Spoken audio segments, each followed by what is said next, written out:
Yes, indeed.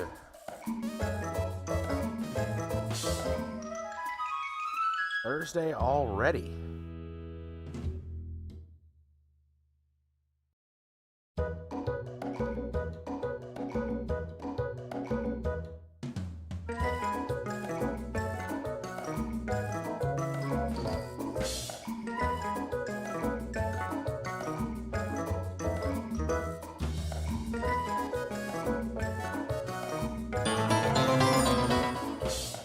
High 15 is here. Welcome. And thank you for the host. How's it going?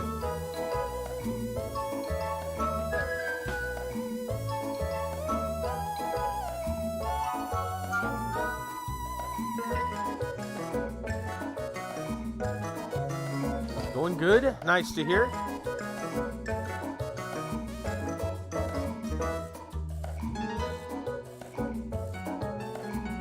Second screen at Daytona Beach.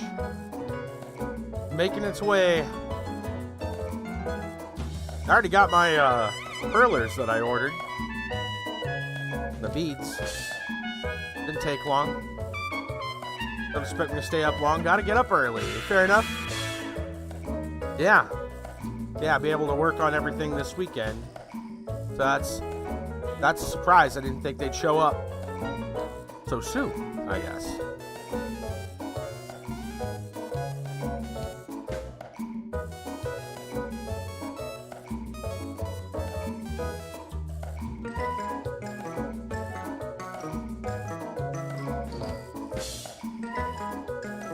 I want to get to the airport ASAP. Stare at my plane. Yeah. Nice.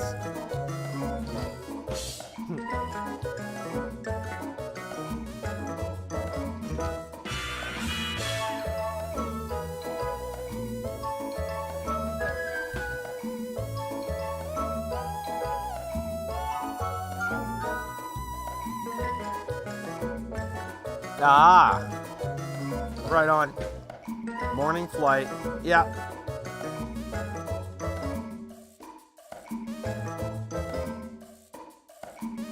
Yeah, what's up? Yeah, we're getting ready for that Phantasy Star Part 2, that is. Let's go ahead and switch on over. We'll start up the The launcher, I guess that's what you'd call it.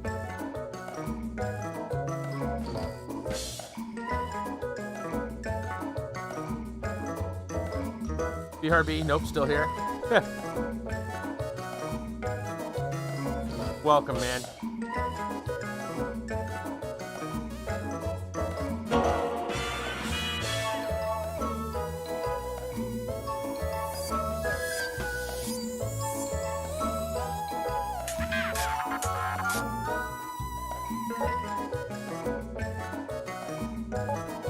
Oh, I gotcha. Right on. Alright, let me go ahead and stop the music, and we'll get into the game.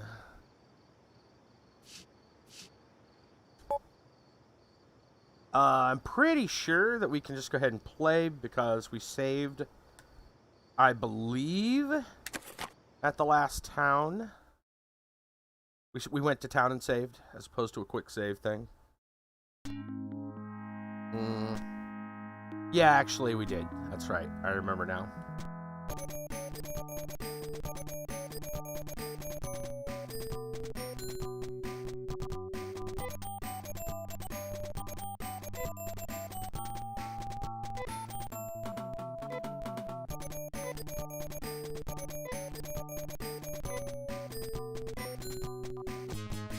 Okay. So, now, as I recall, we're basically getting ready to go to the last dungeon, but we need to make sure we have everything we need. Getting your moped back here in a few minutes. Your delivery just got here. You got your tiles? Right on. Alright, I actually, before we get too much farther, I'm going to turn some music on real quick. I need to grab the walkthrough. Like I said, the rest of this game we're gonna use the walkthrough because it's nuts. File flights between all cities for tomorrow. All right, let me there and go over here to the walkthrough. Right. So, according to what they say with the walkthrough, they say that we should maybe level up to 35. I don't know about that. But there's a lot of other stuff, it looks like, that they say. The final battles are coming up. And now, there's some really weird stuff that they do in this walkthrough that I'm not going to do. There's like a thief character that you take into the shop over and over and have them steal stuff. And it sounds like it's a really time-consuming and dumb process. They have a suggested list of items for everybody, which I might go ahead and use. And they're actually using the same people that I'm using, so I guess that's okay. That's good. That means I chose at least somewhat in line with what they did. Alright, so here's what we're going to do. I'm going to look through their inventory. And we're going to see what they have. Mouse is going to eat some lunch. Fair enough. Alright. They say this guy here should have the Nay shot, which I don't see. Maybe somebody else has it. I'm pretty sure he's...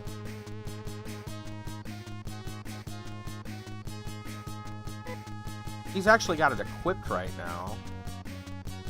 Oh, maybe I'm looking at it wrong. Never mind, I'm looking at it wrong. Yeah. Alright, hold on. Alright, here. He should have Laconian sword. Laconian chest. Guardian boots. Which I assume is what that is there. Nay helmet, which we have. Modge cap, which we're currently wearing. Truth sleeves.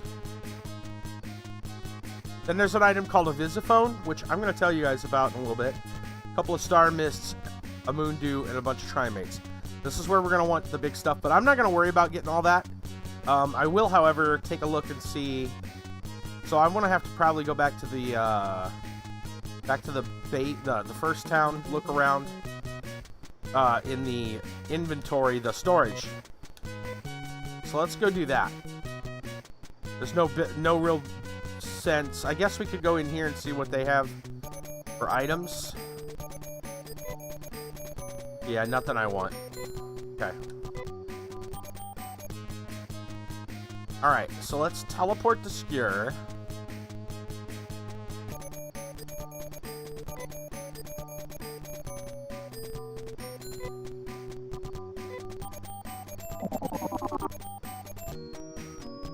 Get on the ship. Okay. So I want to get this guy truth sleeves. Let's check our storage. Let's see if I have any. I don't remember what I kept and what I didn't. We do have a truth sleeves. Okay. He's gonna take those.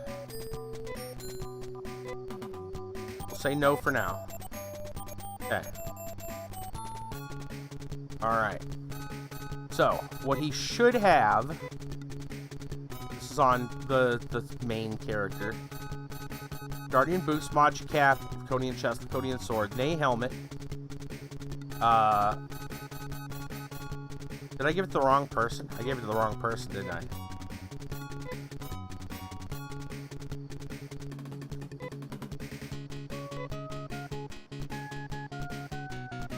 Oh, no, there they are. Truth sleeves. Okay.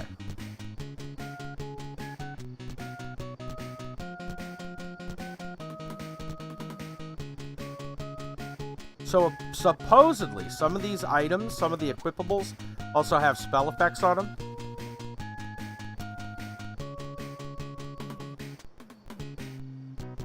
The truth sleeves, apparently.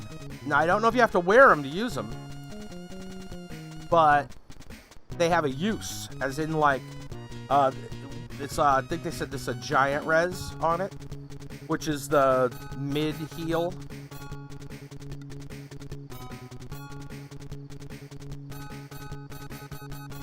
Right? Is that the right one? Yeah, I think so.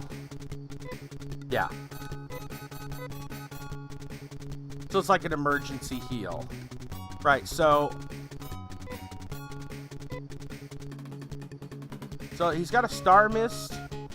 We don't have any moon dew. I guess I could look for some of that stuff in our storage. And then a bunch of trimates. He doesn't need this cannon. I don't think anyone needs that cannon. You can put that in storage.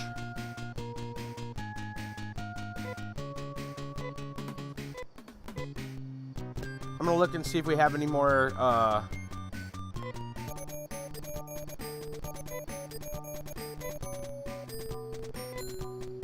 do we have any... Oh, well, yeah, we're not running anything like, the snow, or what is it, the, star mist or any of that stuff inside here. We've probably just been holding on to them. Right, okay. So, I'm gonna go ahead and just put that pulse cannon in storage. Okay. Alright, the other guy is supposed to have... Again, this is according to their thing. We're just gonna do as best we can.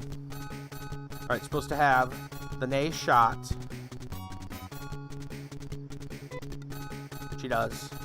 Nay armor, which he does. Laconian helmet.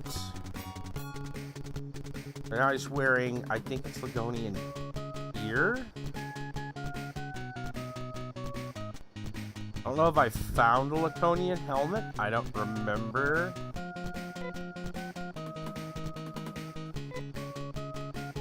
Right. He's got Guardian boots. Yeah. Got the Nay shield. Yeah, they're at the bottom. Crescent gear. So I might want to look at my inventory or my storage, see if I have a crescent gear. He's got the prism, and then Star Mist, Moondew, Trimates. So crescent gear. I'm gonna have to look and see if I have any of that in storage, because I don't think anyone else has it. We might have gotten rid of it.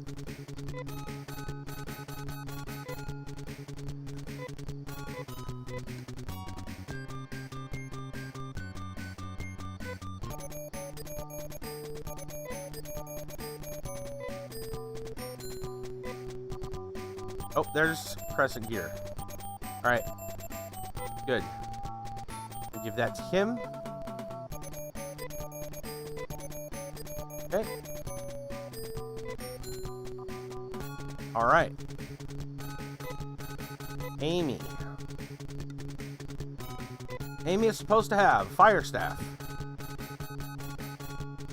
Got it. Nay armor. I'm pretty sure someone else is actually wearing Nay armor. He is. Maybe I'm looking at the wrong one. Sorry. No, wrong one. I'm looking at the wrong one. Firestaff, Lacodian. Okay. Firestaff. Laconian ML.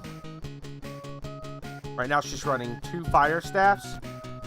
They're saying it might be better to run the shield, I think. So, we're going to equip this.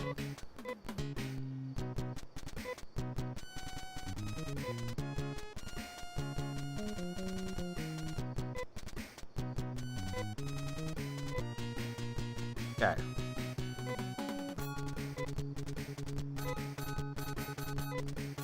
Right.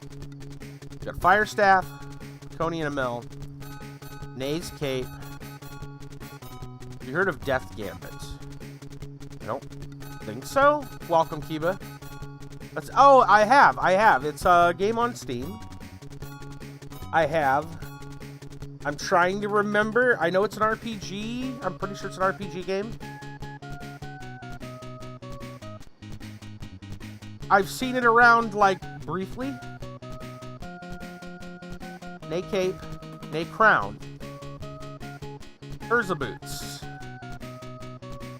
Aegis? I don't see Aegis.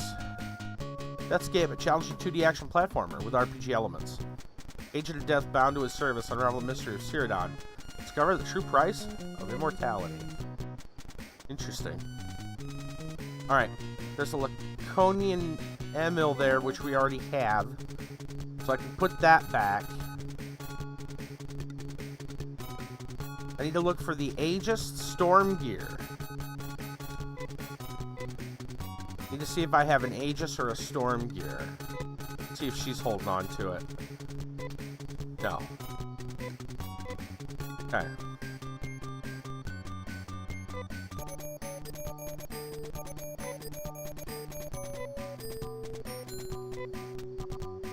An Aegis or a Storm Gear? Sounds like AQ3D since you're immortal. Yeah. Alright, I don't see an Aegis or a Storm Gear. I think we sold them. That may be bad, but whatever. Maybe it'll just take us a little bit longer to get stuff done. Yeah. Right. Well, give you my opinion on it? Yeah. Oh, you got it? Okay. I'm going to go ahead and put this extra ML in there in storage. Give your opinion later. Yeah, no problem. Okay. So I don't have an Aegis or a Storm Gear. I probably got rid of them. Anna. Anna is supposed to have the Nay Slasher, which she does. A Nay ML, which she does. Laconian Cape. Laconian Cape. There it is. Color Scarf. Yes. Urza Boots. She's got Shun Boots. They seemed better, so I'm not going to worry about that. Or sorry, yeah. Sorry, Urza Boots is the other character. Color scarf, knife boots.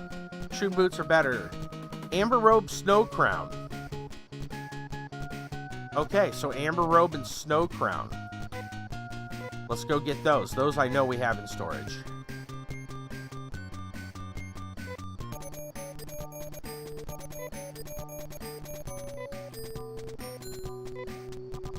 Amber robe. Anna.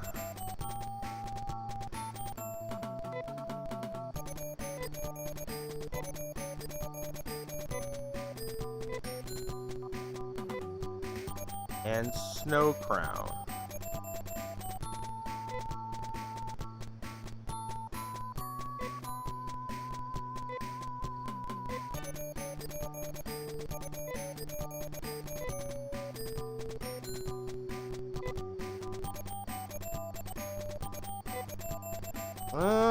That's fine, I suppose. Okay. All right. So that's all the items, other than a bunch of trimates. We're supposed to have extras of these star mists and moon dews and all that stuff.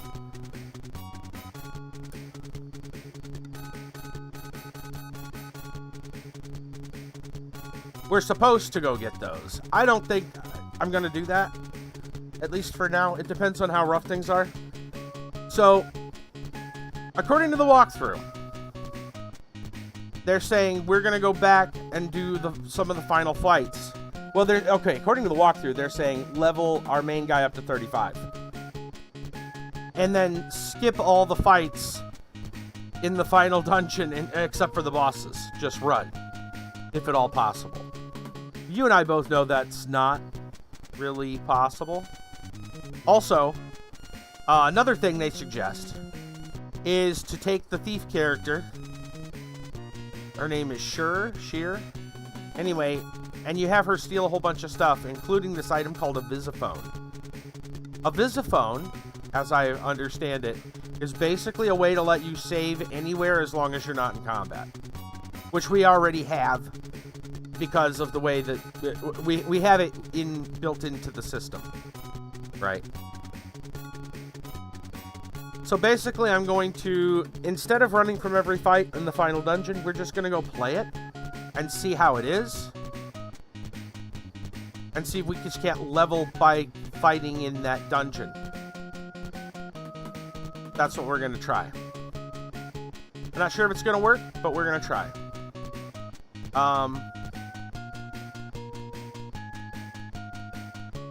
Right. So how are our items? One last time we want to look. I guess we want as many, like, trimates as possible.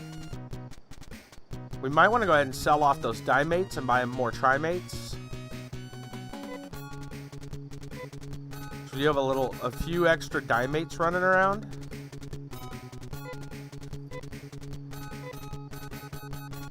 Like, there's a couple.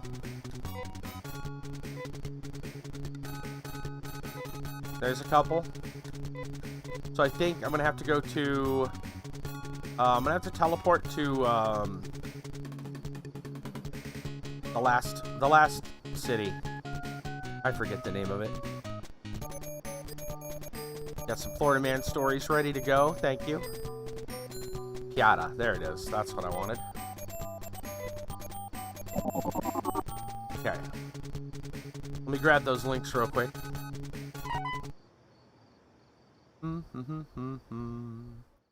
There and there. Alright. Now, go back to the walkthrough thing. Alright. Thank you. Right, so we've teleported. Let's go to the item shop.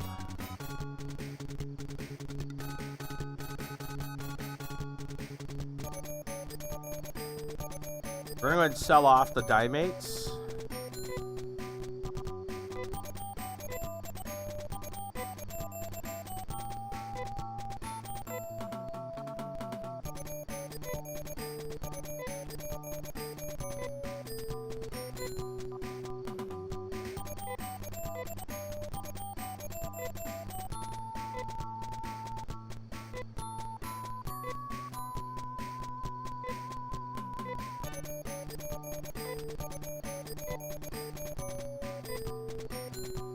And then we'll buy trimates.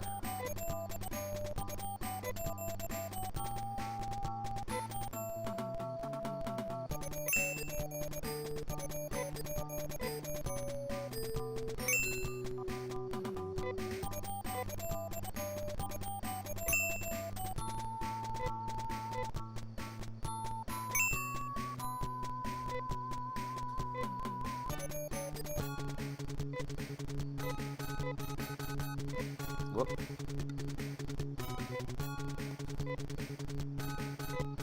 Could probably get rid of some of the other things on that character. Like the, what is it, the escape pipe thing.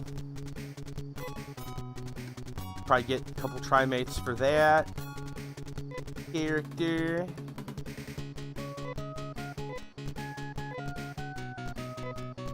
One there. So one for Amy, two for Saul.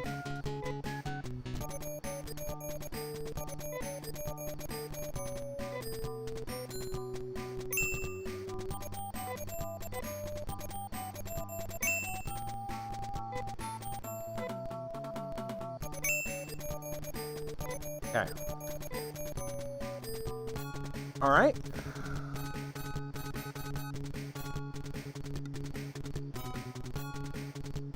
Let's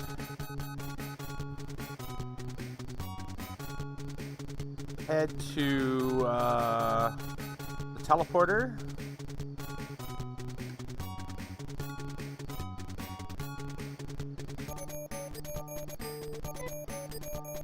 Go back to Paseo.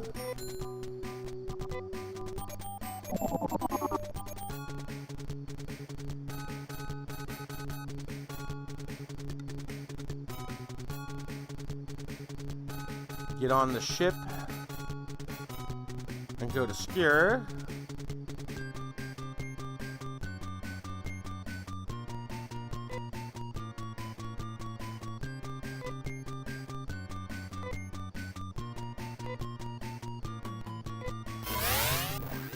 All right.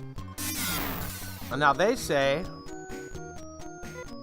from here we want to go to Okba. I'm gonna go to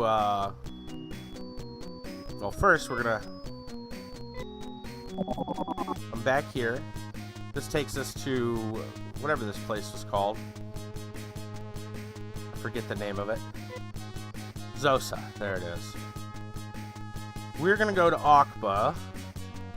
That's where they're telling us to go.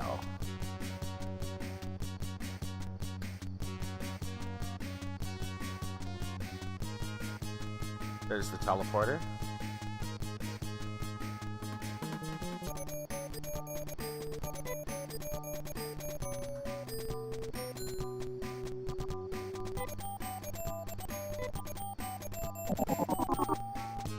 Okay.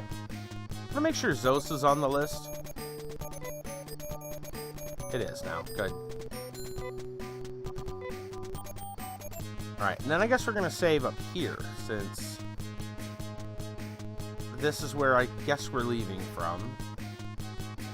Probably the closest place. We'll go ahead and save up here.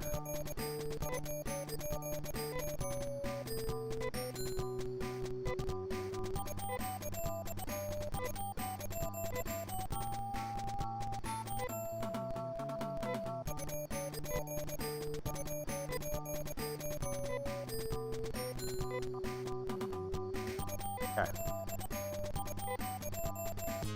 Right, so they're saying rest up here, don't use any items, use your magic, save up, make your way through the crevice and to the Esper Mansion again. So I'm gonna have to look that up, which this is all still inside the thing.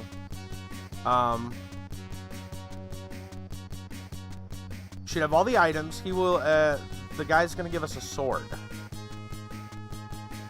which the other guy can equip, our main character can equip.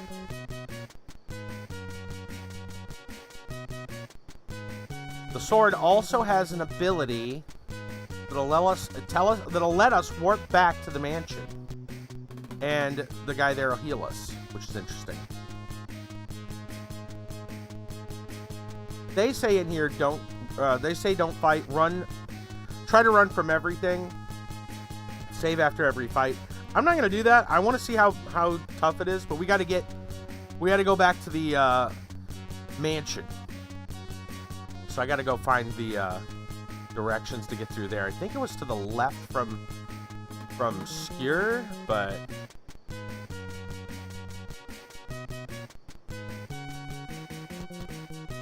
yeah, teleport again.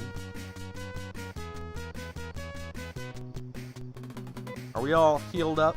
I think we are. I guess we are. Yes. Okay.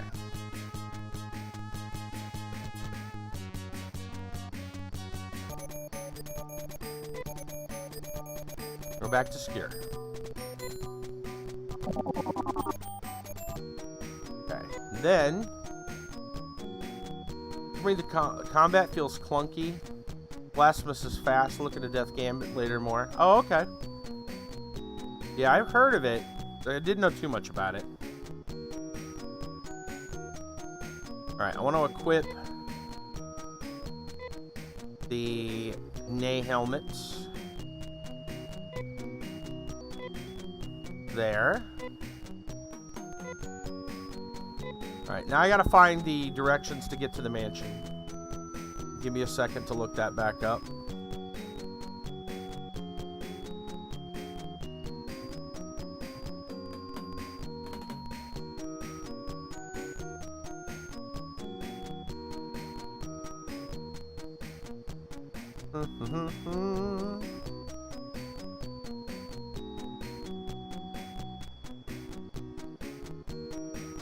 Okay. Let's see.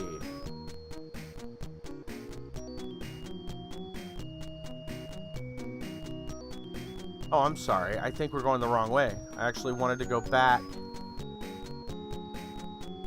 We gotta leave from Akba. That's why we wanted to go there. Slight mistake. Makes sense that we go from there. Okay.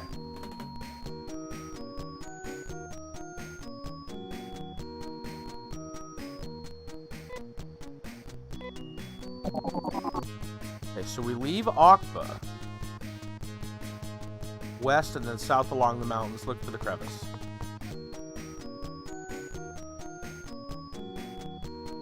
I said west and then south.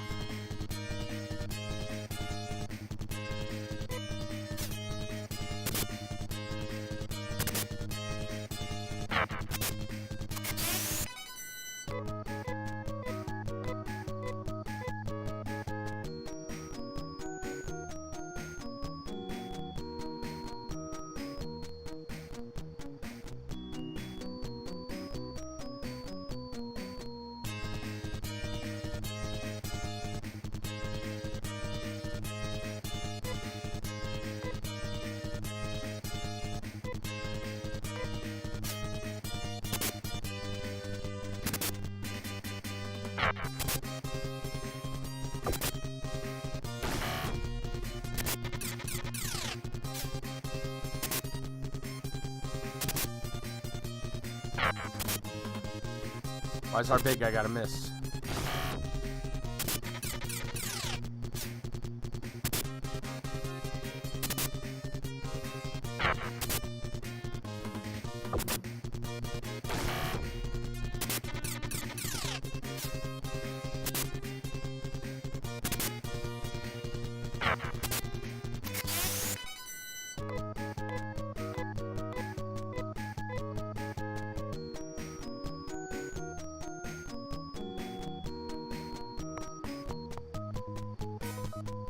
Okay.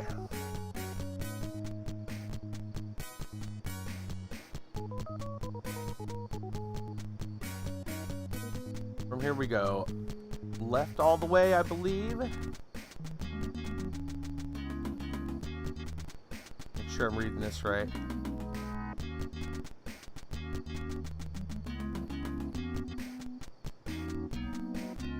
Yeah, looks right. Okay. Left all the way past the pit to the wall.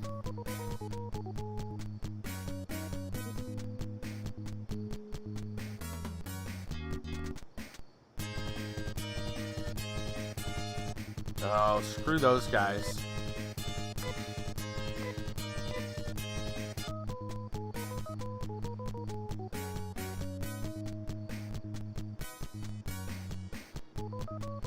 Okay.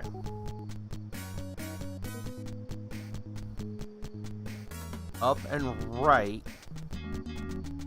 Unless they mean... I can't go past that, right?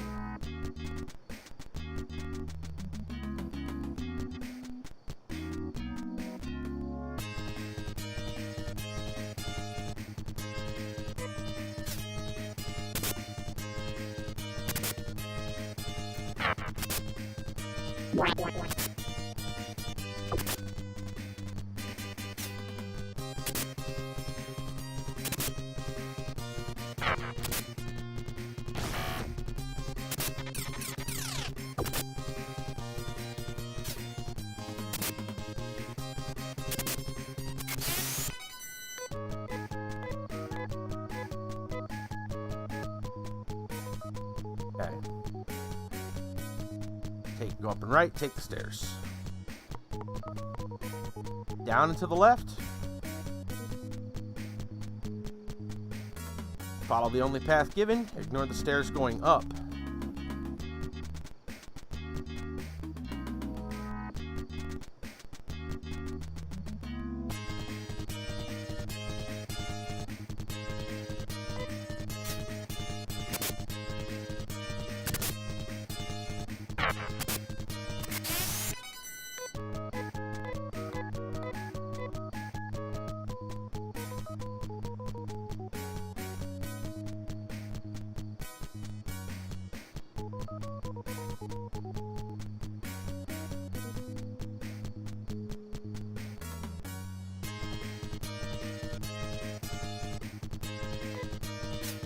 Alright, so we're going to ignore those stairs going up.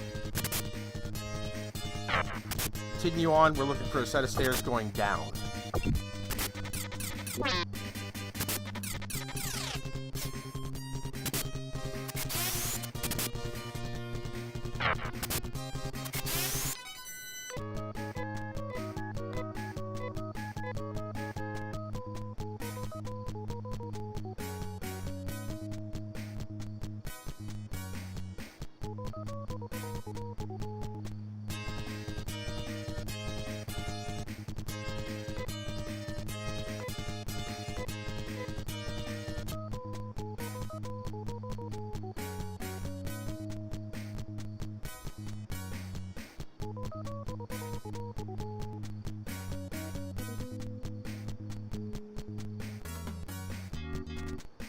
There we go. Okay, left, up, and right, take the stairs.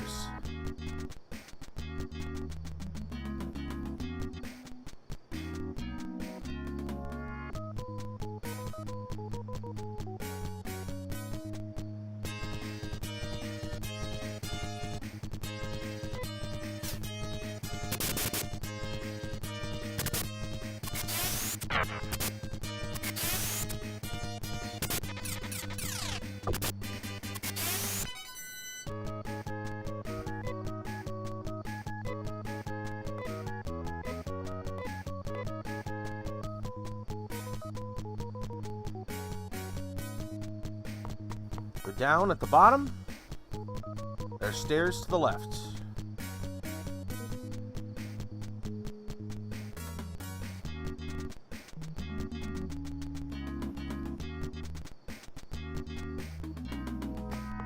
All right. I say go up, left, and down to the stairs.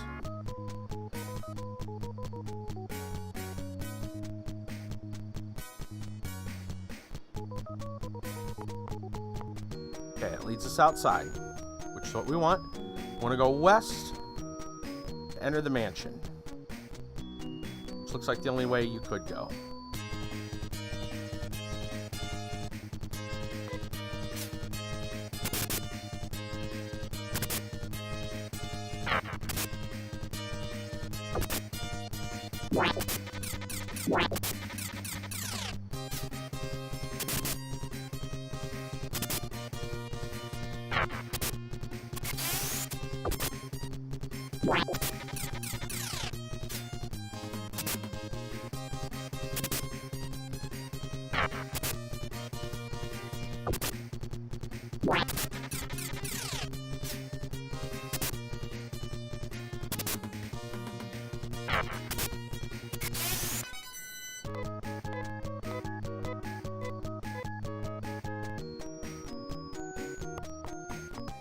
Alright.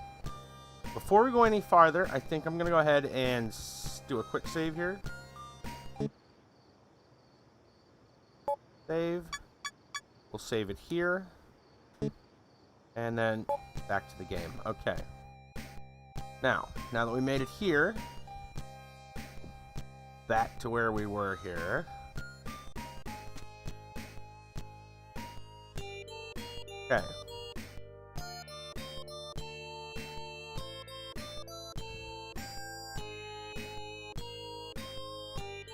We need to go talk to the man with the plan.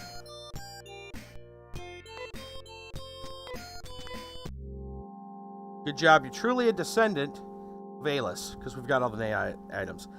I acknowledge that you are qualified to succeed the power of light, the memory of darkness. 1,000 years ago, after the battles of Alis, Algo obtained peace for a short while. People were satisfied with what was given to them by those they loved, did not ask for more. And it was their pleasure to give to their loved ones more than they wanted. However, when Mother Brain arrived, Algo changed. We got confused because Mother Brain created so many things. We didn't really know what we needed. People started to fight for what Mother Brain created. They no longer thought that kindly about Alis. People then thought that they could not live without Mother Brain. I think that a devil's trap is behind Mother Brain. This caused the people's mind to weaken. Trap also leads Algo to destruction. I don't know who made the trap or why. There is a Nay sword in the box. When you pick it up, it will rescue you from the evil side. Now we have Nay's sword. Strange music here. It's just a drone. Alright, we want to give that... actually, seems like there's a sound glitch, doesn't it?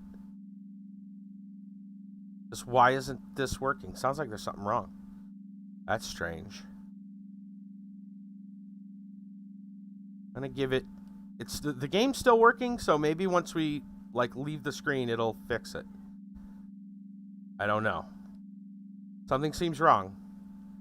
I'm not happy about it. All right, equip the Nay sword. Yeah, exactly. Got to take the cartridge out and blow the dust off. Yep. Okay.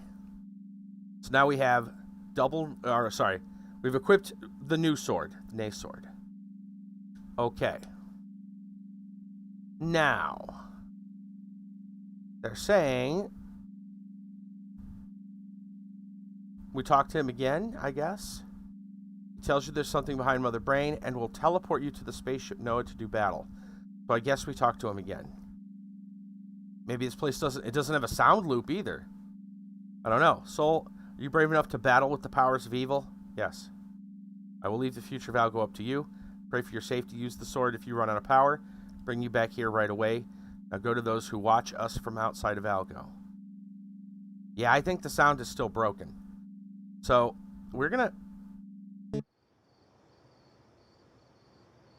That's not broken. I'm sure there's something wrong. So, I'm going to actually back out. I'm going to try reloading the game.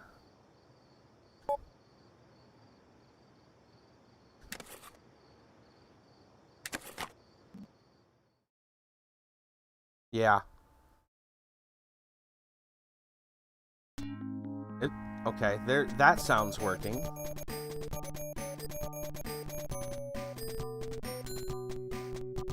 All right.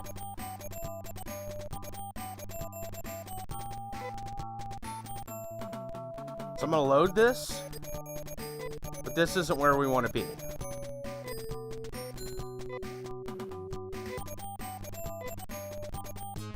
I just want to make... Alright, sounds are working now, so I'm going to try... I am now going to go ahead and try loading There we go. There's the music. So it glitched for some reason. Alright, that's fine. There we go.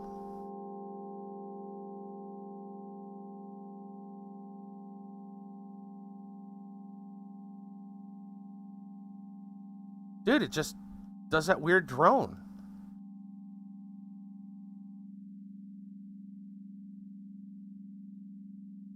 Maybe that is it. I don't know. It loaded fine. Maybe this is just how it's supposed to be.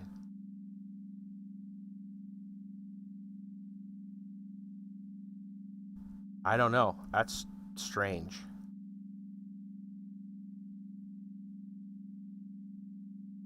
We're gonna re-equip it. I don't know why it would do that. Seems unusual. Yeah. Okay.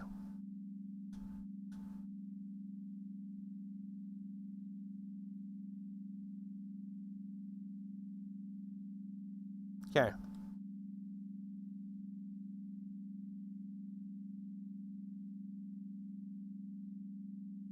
All right. We're just going to see. I have no idea. I feel like something's wrong with the sound, but we reloaded, other than reloading the entire game, but it loaded up fine until we pick up the sword. Or actually, no, till we start the cutscene to talk to that person. All right. It says, from the entrance, go right and up to the stairs. Now, they say to run from all the fights and save after everything. We're actually going to try fighting. I know, baby. We're going to try it. Yeah, that's all weird. Maybe that's how the game is. Maybe it is. I don't know, but it's really weird. And I don't like the drone on. It's so bizarre. I don't know. That feels really strange. It's kind of grating, to be honest. Screw it. We're just going to fight and see how it goes. See, like, there's no combat. No combat noises. Doesn't seem right. Yeah, something seems really strange. Uh-oh. I think they're going to kill my dude. They're going to kill him because I was busy while not watching. That's fine. We need to go back anyway. Let's see if we can finish the fight. Worst comes to worst, we reload anyway. Because this game's being weird. Real weird. Why would it do that?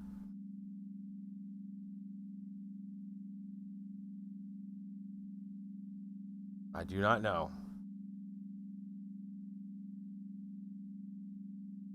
Seems wrong. It seems broke. So if we use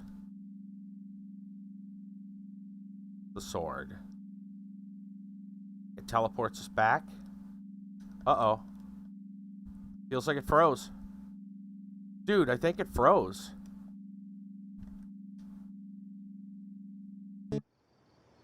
What the frick?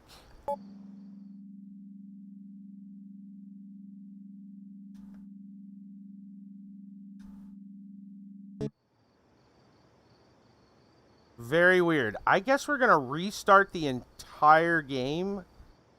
Let me back out of this.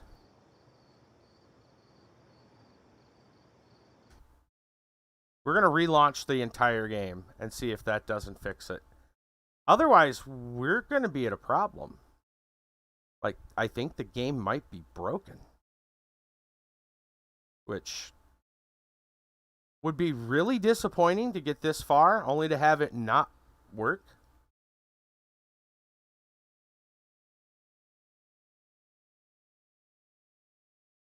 Be rather unhappy.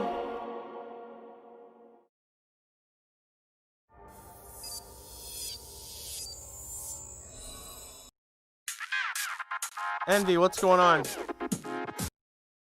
We're having some issues.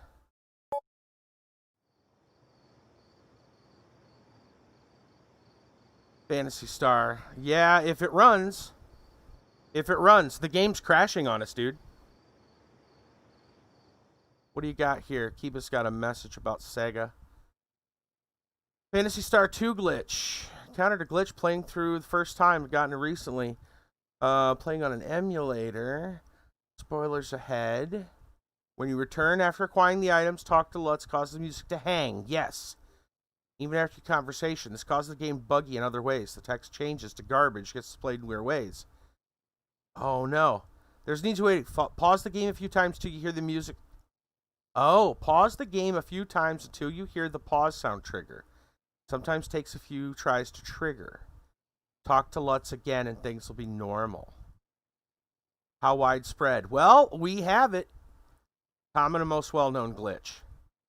Might almost feel game-breaking, very disheartening. It occurs as you're about to enter the final dungeon. If you encounter the bug, you go to no, you press pause again. It's in the original cart and the ROM. Huh. Interesting. Right. Okay. Yeah, you have to basically unglitch the game. What do you think about that? Thanks, Kiba. Let's go ahead and then load this.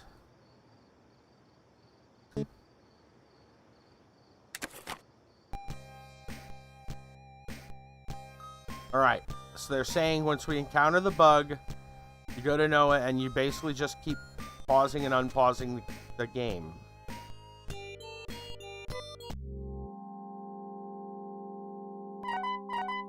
Here we go.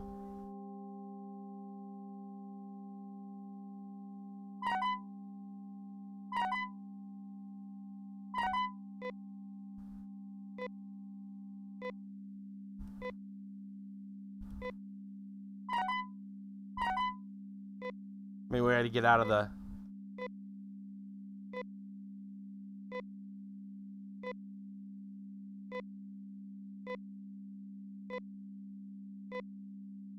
Oh God, there it goes, look at that. PEOP7E and not thought. Dude, this is crazy. This is like the game has its own freaking, like, Doki Doki Ghost or something here. Monica's here, guys. The fuck? Look at that. Dude, that's crazy. What the fuck? Dude, the game's cursed. Wait, music. The music's there. This game is fucking cursed, guys.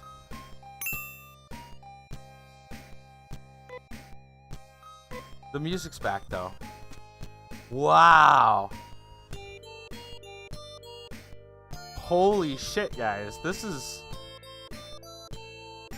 Mousy, you missed it. The game has this glitch in it. And to unglitch it, you have to pause the game kind of like repeatedly, pause and unpause. But it makes the text start screwing up. It's like something out of Doki Doki, man. It's... Or was it on purpose and explained in the game? Well, it wasn't. Yeah, I don't know.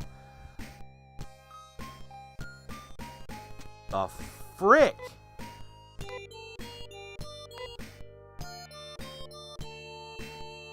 They never fixed it. Well, Mousy, this is back in the day before the internet existed. You couldn't download patches. That's not how it worked. The game had to publish however it was, and sometimes it published broken. Damn, that's crazy. Let's equip the sword.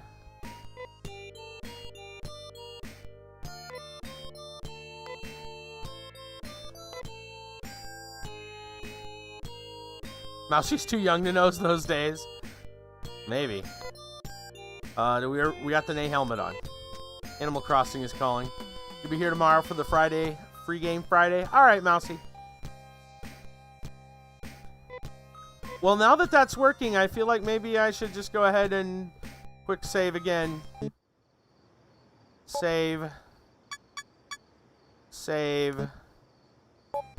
Music's still there. Okay, we're past the broken part. All right. Talk to him again. You got a clip of the curse? Dude, that was crazy. Let's take a look at this a minute. I'm afraid to hit any buttons anymore. Get a clip of the curse? Yeah. Get out of the... We'll replay it and see. Young whippersnappers have it easy. Download a patch. Yeah. We had to embrace the glitches. There it goes. Yeah. There it goes. Look at that. That's crazy. Yeah, dude, that's creepy. That is creepy as shit, man. That's a legit glitch. Wow. To see the text go off the screen and like it almost looked intentional. Like instead of people with an L, it had a 7. Like an upside down. Like, oh, geez, that's weird. If I didn't know any better, I'd say it was intentional. Maybe this is what inspired those cursed games. Let's go talk to this person again. You brave enough to battle the powers of evil? Yes.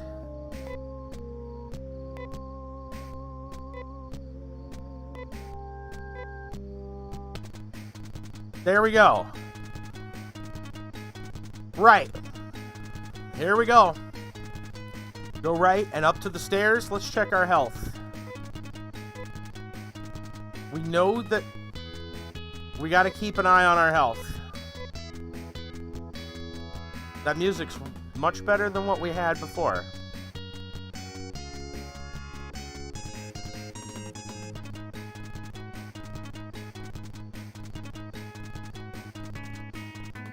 Saw this bug way back in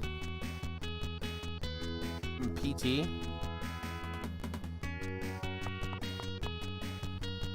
Oh, lovely. Alright, go left to the stairs. Yeah, this music's actually pretty good. Oh, and your playthrough. Gotcha. Alright, go left to the wall.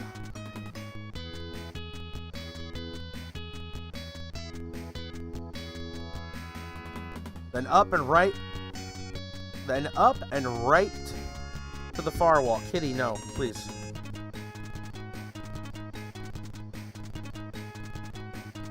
Then up and right to the far wall. Kitty, no. Get out of here. Hold on, guys.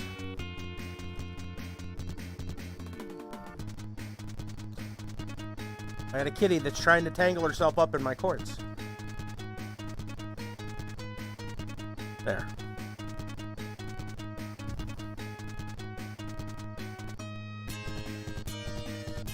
Okay.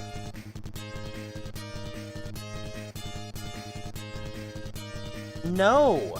What part of no don't you understand? You need to go the other way.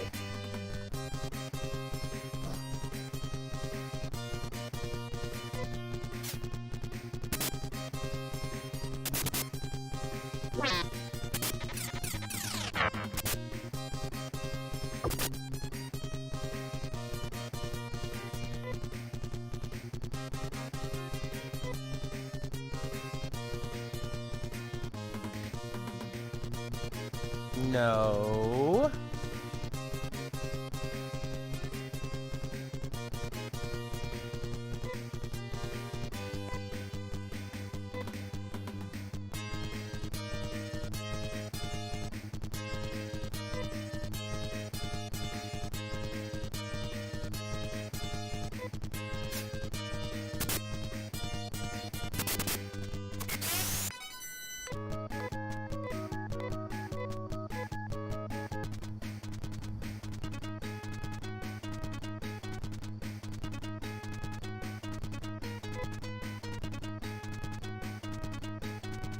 I think she finally gave up.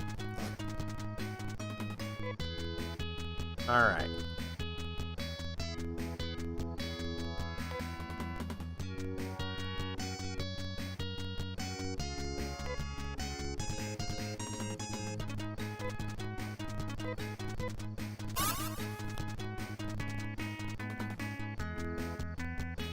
Alright, supposed to go to the far wall.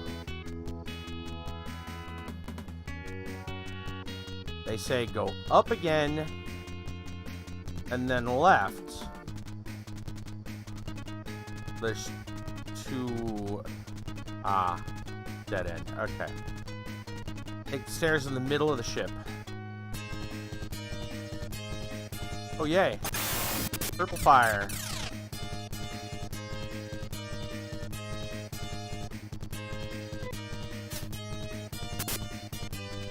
In lava.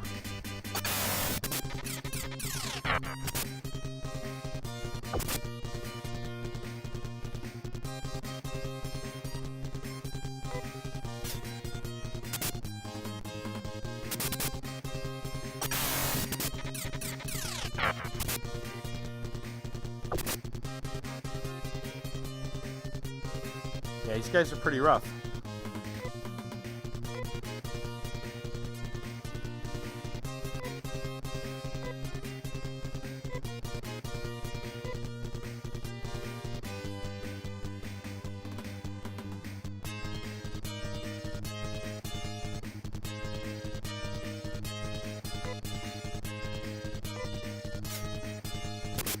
Maybe have to use text on that.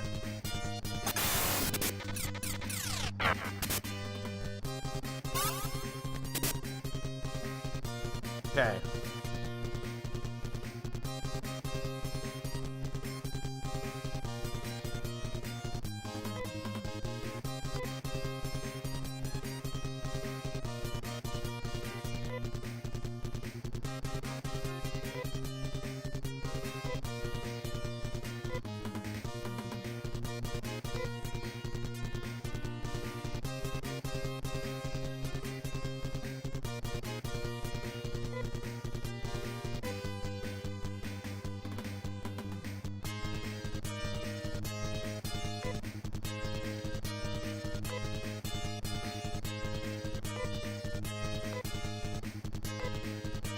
I think she was supposed to have an item, and we don't have it. But... Kitty, come on. Leave these cords alone. You're getting tangled up and stuff, and you're gonna cause all kinds of problems, and I'm gonna be very angry. Okay.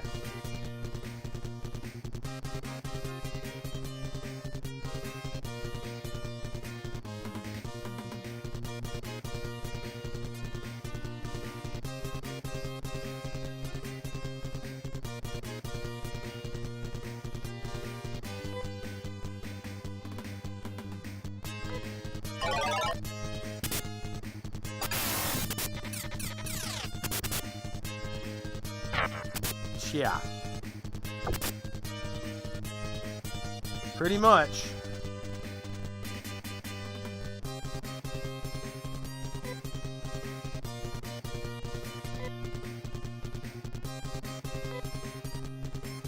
Alright, I need to go look through these lists. And I got a cat that keeps getting on my nerves.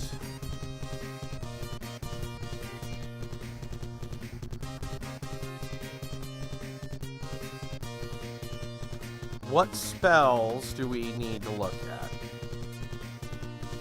She's got shift. Shift and Zan.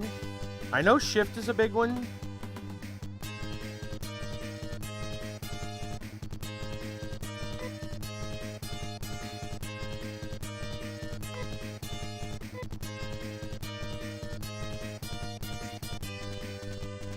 Yeah.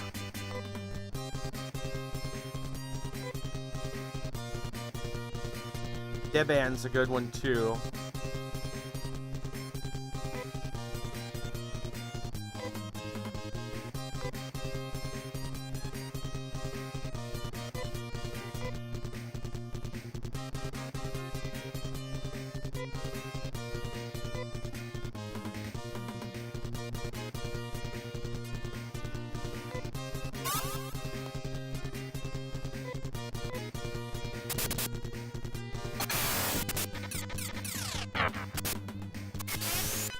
Okay.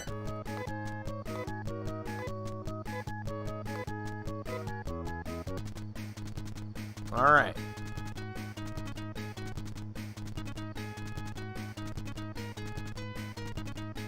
That looks like the center.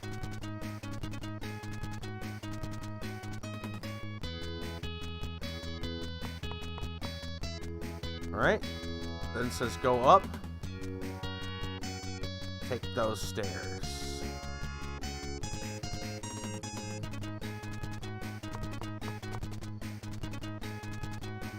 Right. Go left and down to the next set of stairs.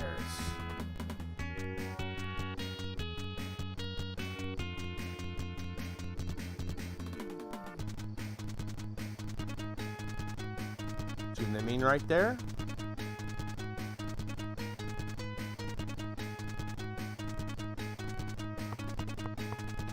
Right, they say go up to the wall.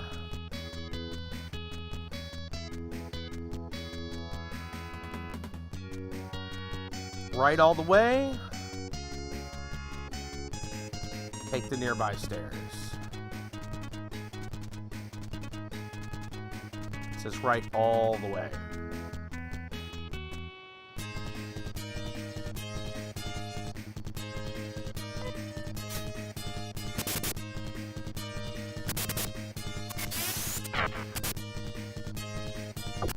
That sword is pretty strong.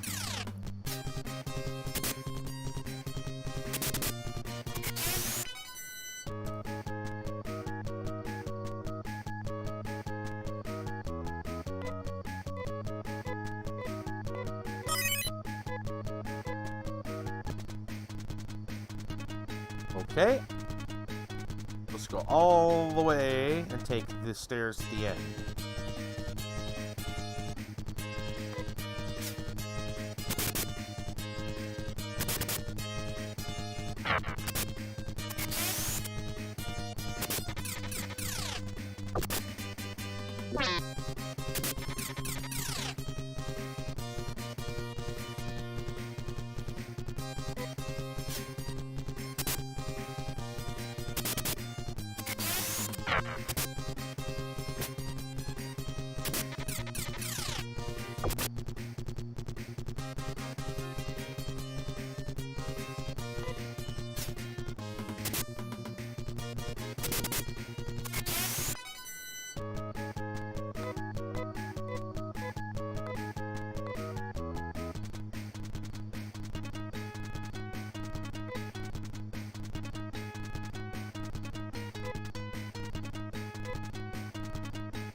All right.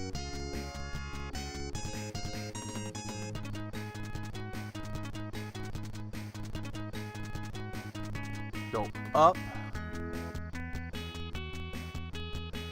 Take these stairs. Make your way up, left, and down. Guess we just take the next set of stairs. Now they say go up to a set of stairs. I wonder who builds a ship like this. Then they say go to this flight of stairs. Okay, now they say head down and left to the wall. Well,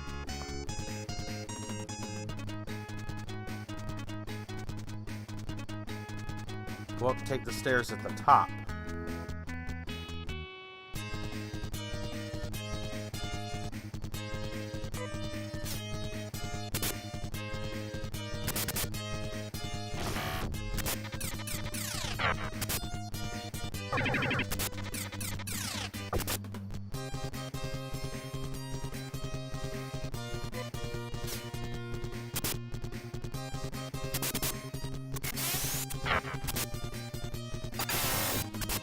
Flipping everybody off.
left and down all the way to the stairs.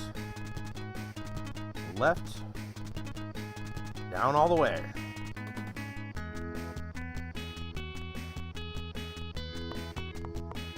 Okay.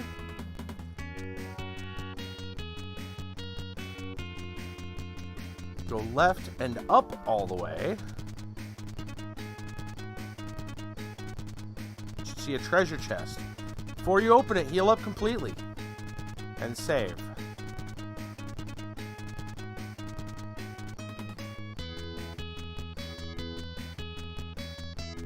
There it is. This is a boss fight, what they're saying.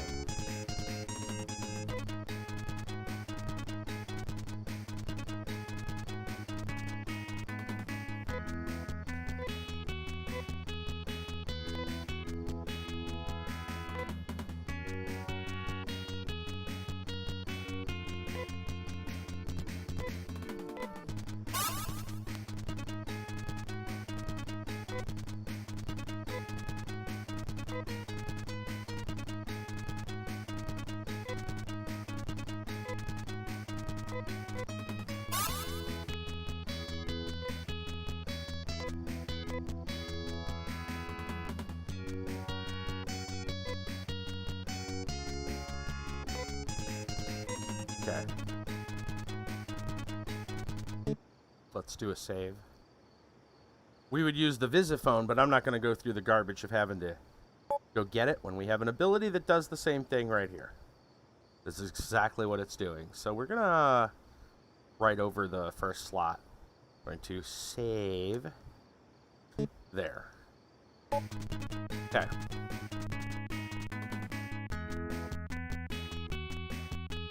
Here we go. I don't have the thing. Yeah. A safety save, that's right. The game actually recommends you do it with the Visiphone, but it's an item that I'm not going to go for because it's just a timed save. It's a thing that allows you to save as long as you're not in combat. But it's a pain in the butt to get. So why? We have a feature that does that already.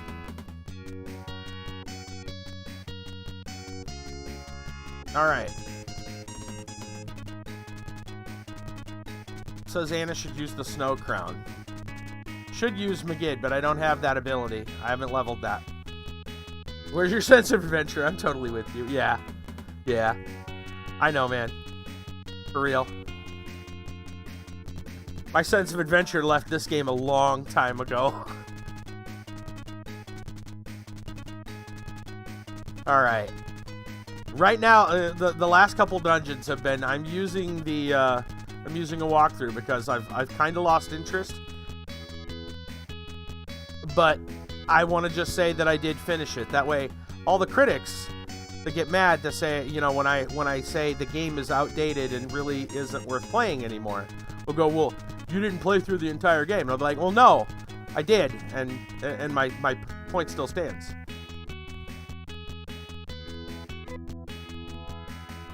What is this? I feel the tremendous strength of dark power. Contains all that is evil, Pandora's box. All that you call the dark force. It's a present from our world. Take it. Oh, isn't that cute? Isn't that pretty? Only worth going back and playing is the fourth one. Yeah. Yeah, this one's outdated, man. Oh, dude, Dragon... I've said this before, and I'll say it again.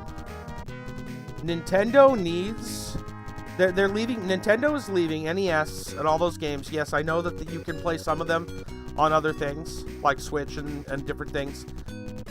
But they are leaving money on the table. They're leaving money on the table by not putting it for PC. Old games for PC. I'm telling you, man, I'd play the Dragon Warrior Dragon Quest games on stream Thursday nights in a heartbeat. In a heartbeat. Let's go. Nintendo, I want to give you money. You need to You need to accommodate this. Have they? Well, yeah, the new ones. I'm talking about even the old ones. I would pay for the old ones. Yeah, I know. It's money on the table, just sitting there. They won't take our money. I don't understand. All right. They say Anna needs to use that snow crown.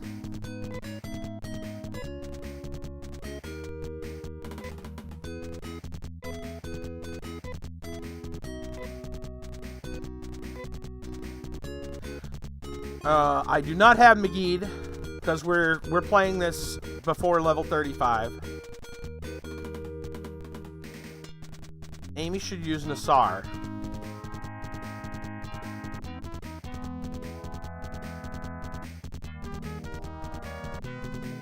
Crazy request. Can we have story time a tad earlier today? Maybe. Let's try to kill this boss first, and then we'll figure it out. Dragon Quest 11. 1, 2, 3 in with it. Yeah.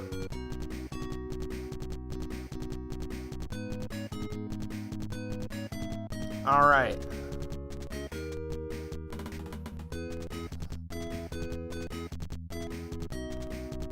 So Magid would be we take damage, but we damage the enemy, which we don't have. And then you would use Amy to full heal, which we're not going to. Somebody can be possessed. And you might have to use Trimates or just attack.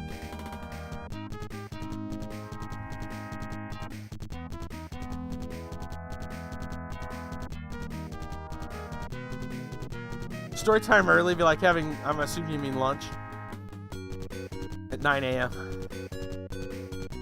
We used to do story time like an hour into the stream, but that was way long ago. All right, any other strategies? I think every turn we're just gonna... Whoa, Amy becomes evil. Great. Amy loses confidence. Amy can't use any techniques. Okay.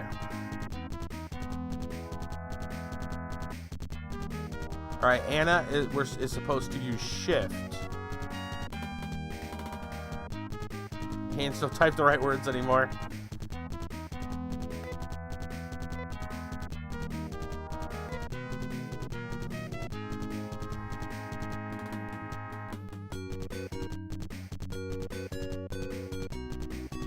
Anna use shift on your main character and have them use Magid, but we're not using that. But shift just looks like it goes everywhere, so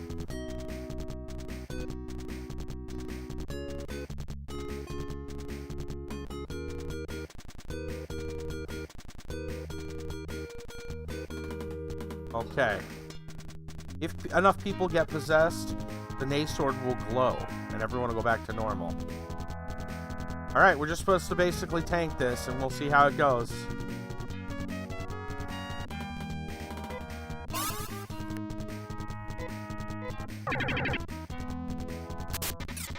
Rudo becomes evil. Rudo gets lazy.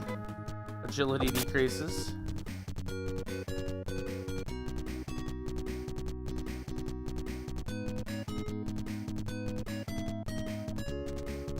Our health is good right now. I guess we fight for a turn. I don't even know if that damaged. Great. He's evil. Turns traitor. Tries to run, but can't get away.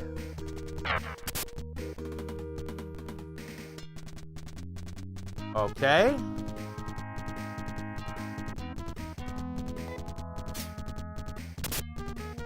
I mean, it doesn't even show us a health bar.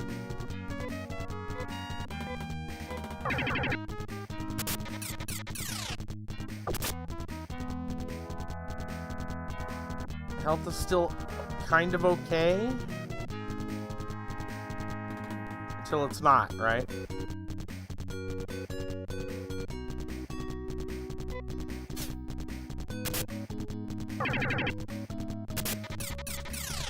Getting low now.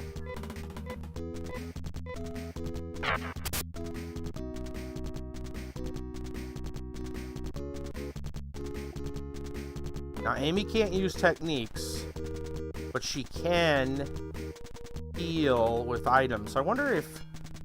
Can I let him use a healing item? If he's a traitor? Or will he heal the boss? I don't know.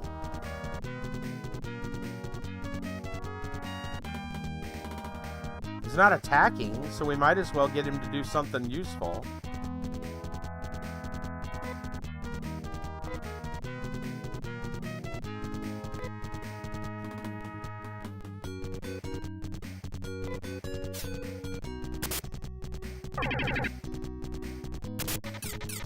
Alright, everybody's evil. No, he just ran. Okay. Alright, so that doesn't work.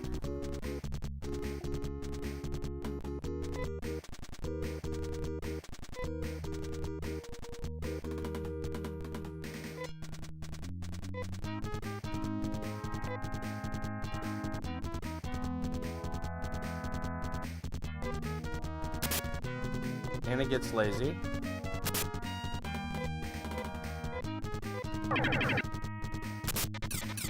Ow.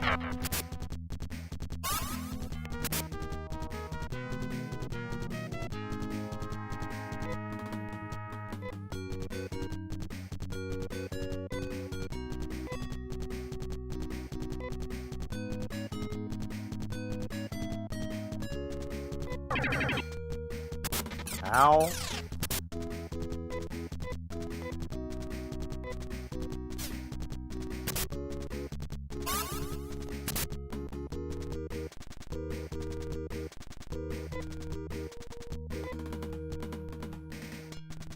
We're run out of trimates on this character.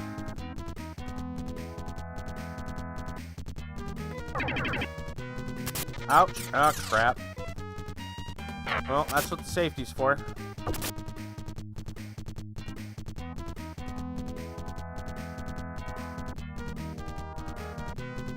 Get your moped back. Oh, and it's running better. Nice.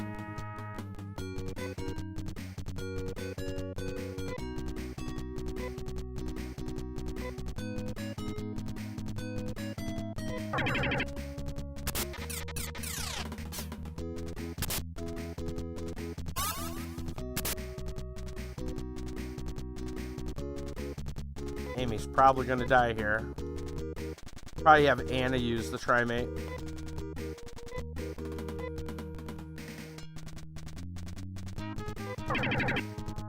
Oh, he went first anyway. Jerk.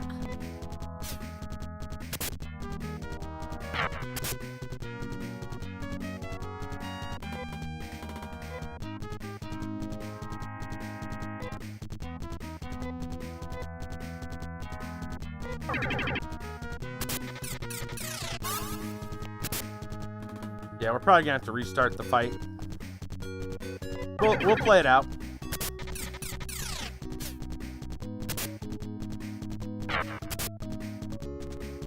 We have no idea how much damage we're even doing.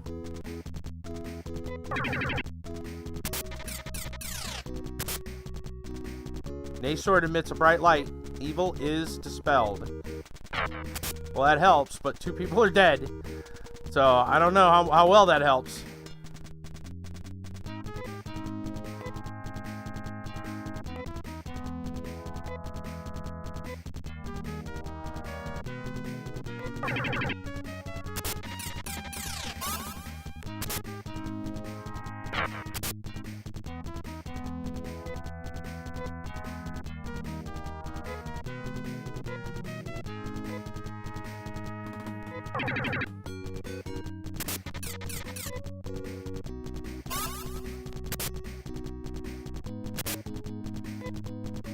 Searches the other's items? What the fuck? Okay.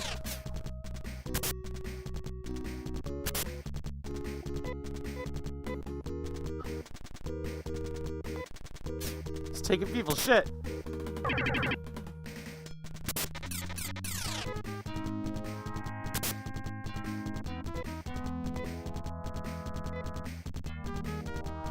What a weird fight.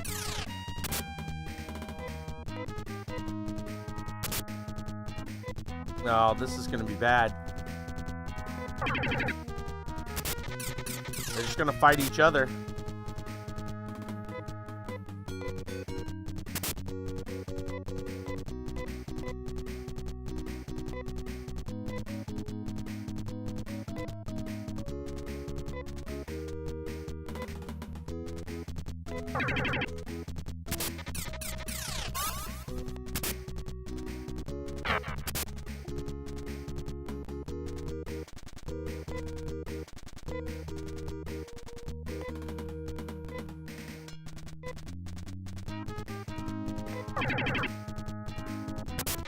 Ah, garbage.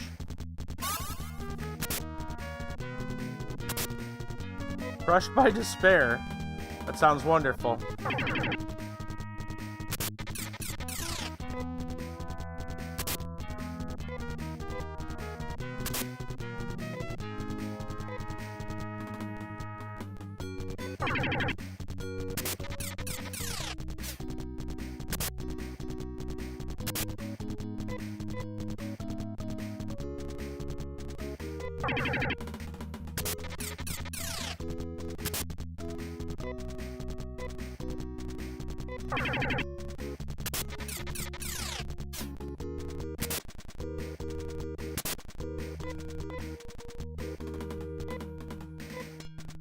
Got items? Not yet.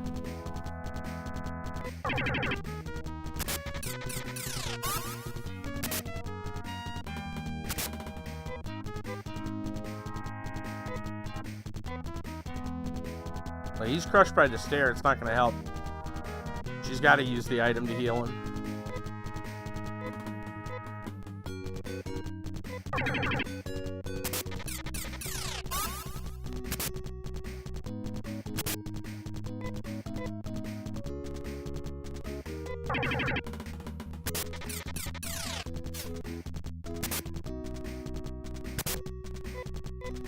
That's rough.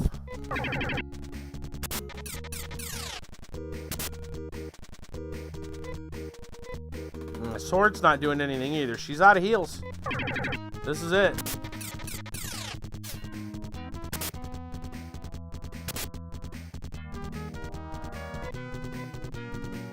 So now you know why they say Magid's good to grab.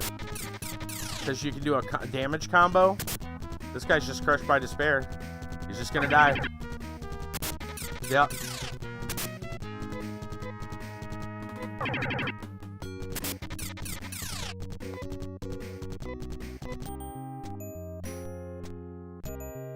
All right.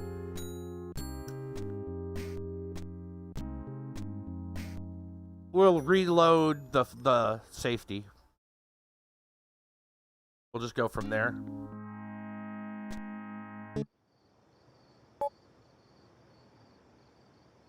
Load. We'll try again. Yeah. One of the big problems might be that we might need the final level 35 spell to get a damage combo.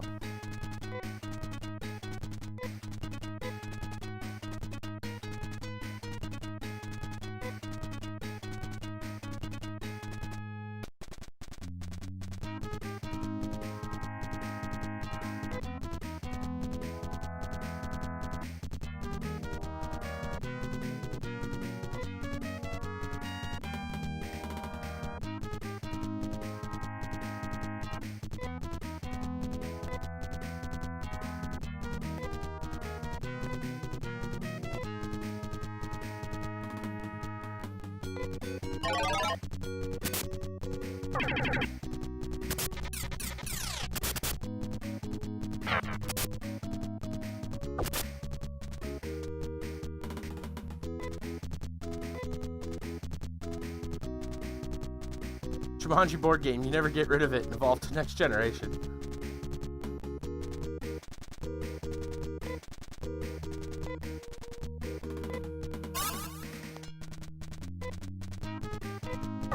Is there a different shift? Because it seems like... It seems like there might be a better one.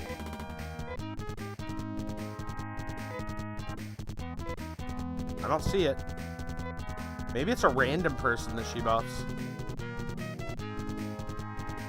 We have to try that.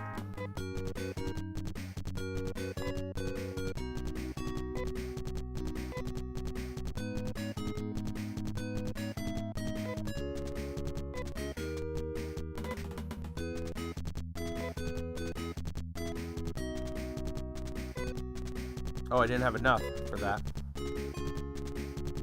Just buy yourself the Jumanji board game. Updates on its own, gets daily patches, even if it kills you.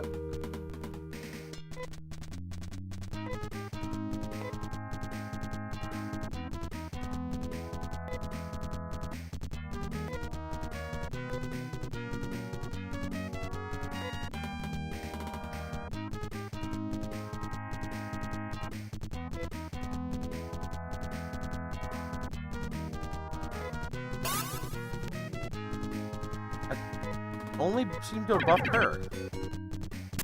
Great. Amy becomes evil.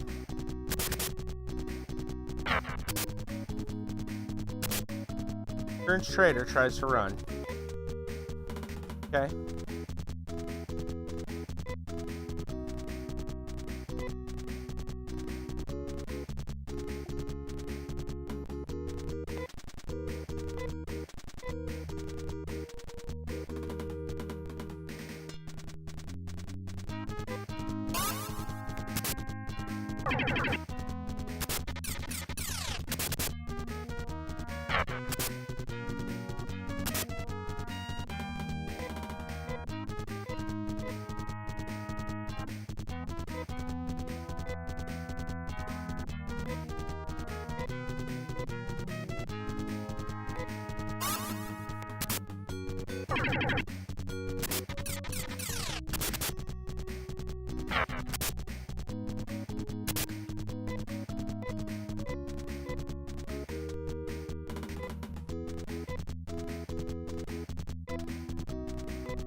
How many more trimates do we have?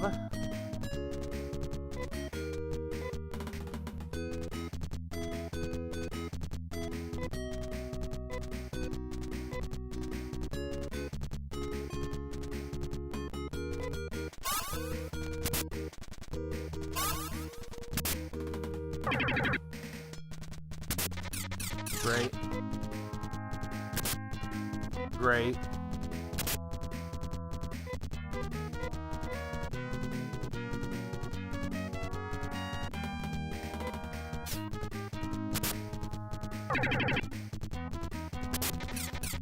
Lovely.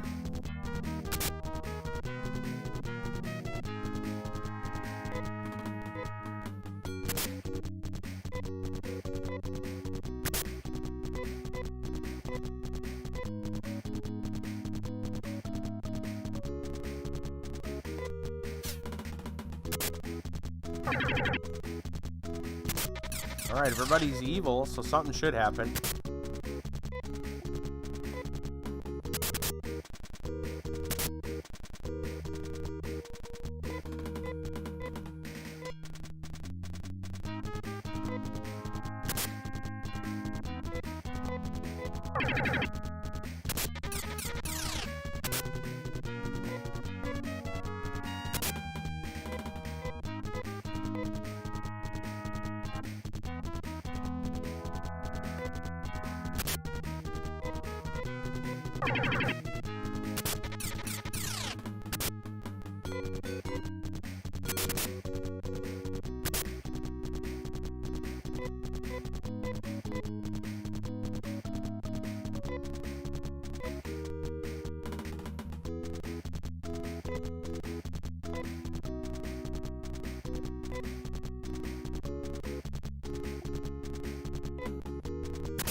Oh, come on.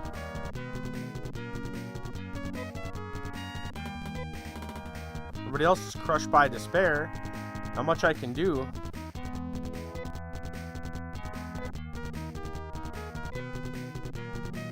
Well, they're doing things that... They're doing nothing is what's going on.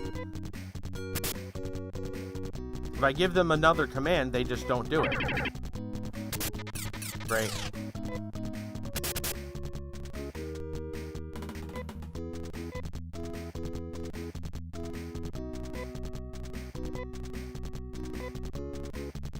Damn it. Not what I wanted.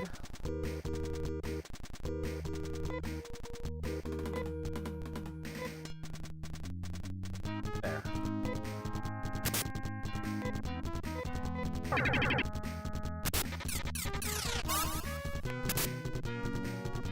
When is the sword gonna actually help us out? The sword's not glowing.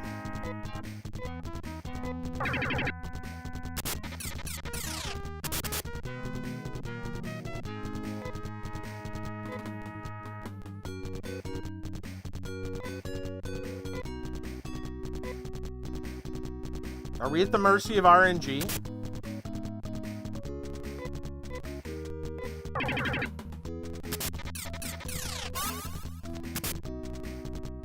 That sword is not glowing and uncursing everyone.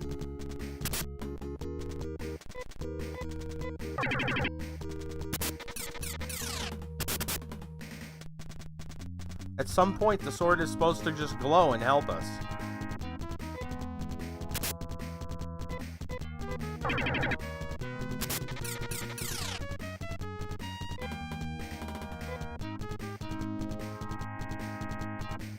Another glitch. Yeah.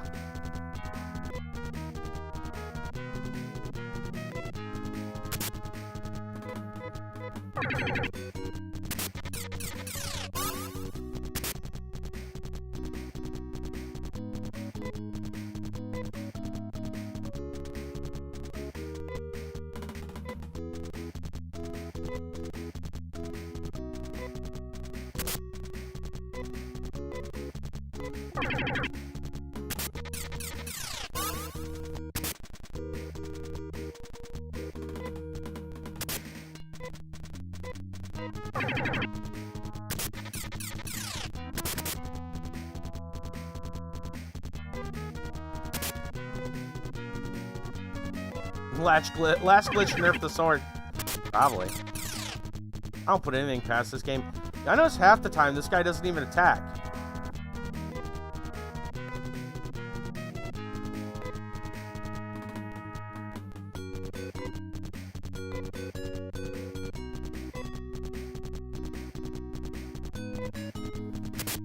There we go.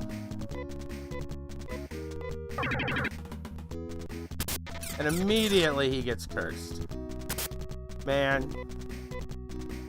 The only crushing despair is this game's RNG. Right.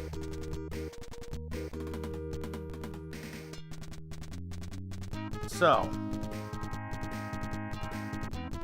He's crushed by despair. She's good. So let's see if she's got any trimates. One left. Don't use them all in one place, kid.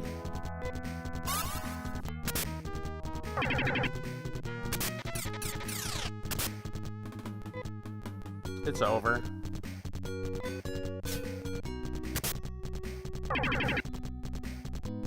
She's gonna become cursed. And then they're not gonna have abilities.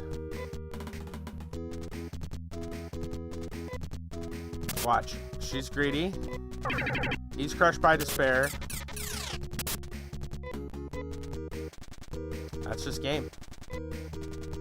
Right. So here's the other option that we've got, which I guess we're gonna go try. This is gonna be fun.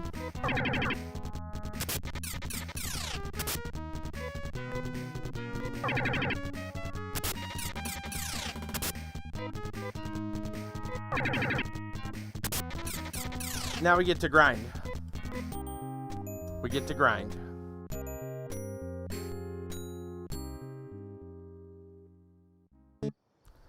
Right, so we're gonna load. So instead of fighting that boss,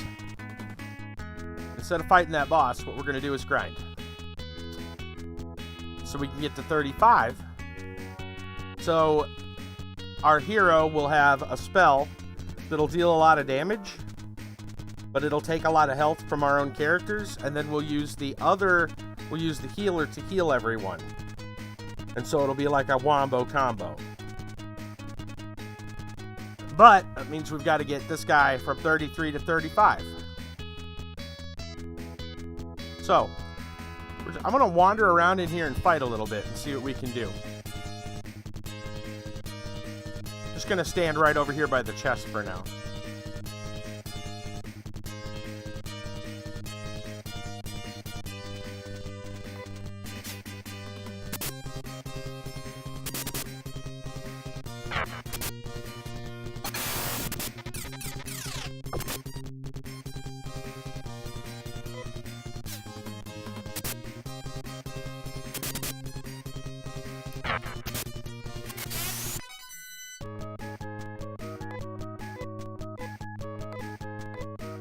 Oh, since we have determined what we're going to do, now would be a good time.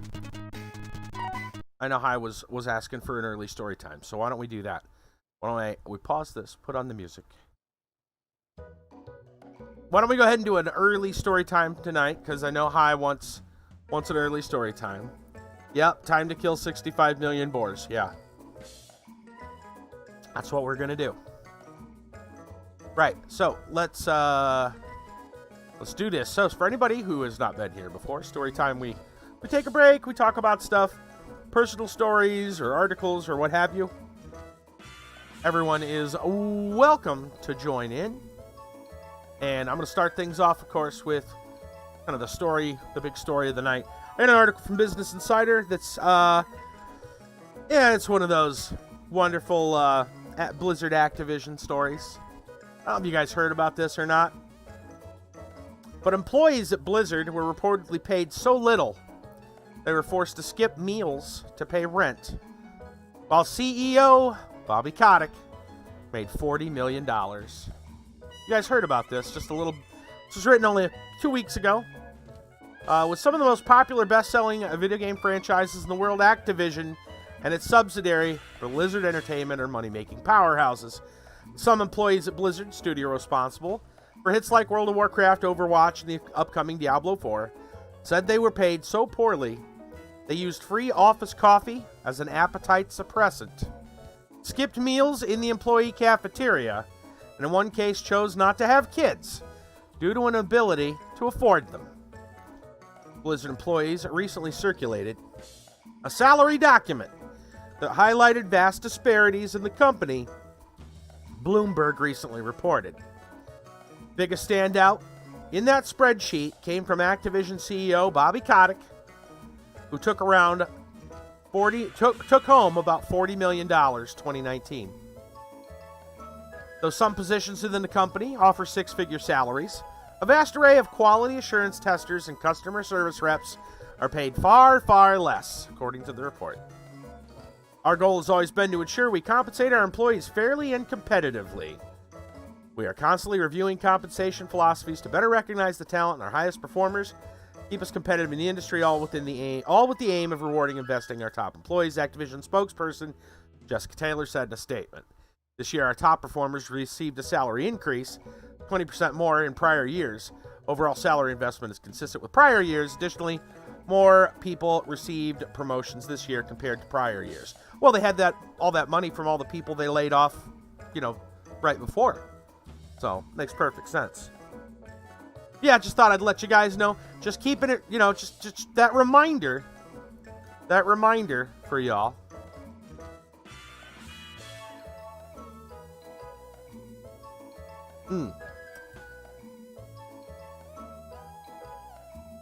Yeah, the reminder that Blizzard Activision is still a piece of garbage, and you probably shouldn't support them.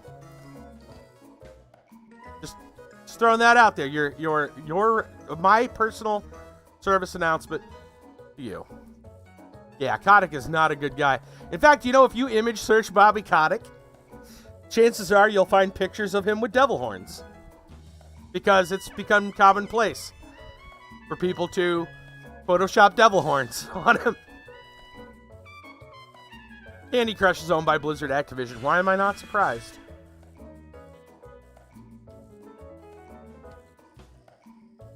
Oh, man. Yeah. Going to bed early after story time. You're not streaming tonight. Fair enough. Go to bed early and get up at 5 a.m., all right? Hit the airport. Yeah. And Jeremy, it's also because he actually has devil horns. Yeah, fair enough. And you may not be wrong. All right. So, let's continue with some Florida Man stories that brought to us by High 15.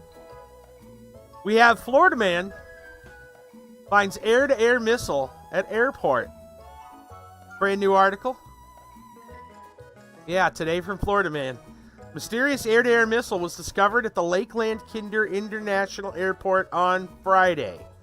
Kinder or Kinder? I'm not sure how that's pronounced. Could be Kinder, Lakeland Kinder? Hard to say. I'm going to say Kinder. The missile was found near Draken International, a defense contractor located at the airport. Discovery of the weapon led to a partial evacuation of the airport. The unarmed French S-530. Gee, it's just Lakeland Tower. Gotcha. S-530 air-to-air missile was moved to a munition storage facility at MacDill Air Force Base in Tampa. Brandon Hanner, Chief of Media Operations at MacDill, told the Ledger, "It is secured and safe. They're waiting on when and where they are going to dispose of the missile. Those details are yet to be solidified." According to Hanner, weapons like the one found in Lakeland are usually taken to the explosive range, detonated. However, the missile found in Lakeland was deemed too large to be detonated at MacDill Air Force Base, so disposal logistics are being planned out.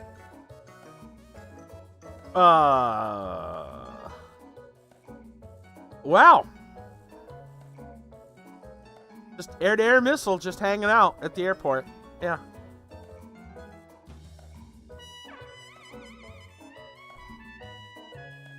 Well, at least today, Florida Man did something good, I guess. Right? Every once in a while, Florida Man does good by discovering the item.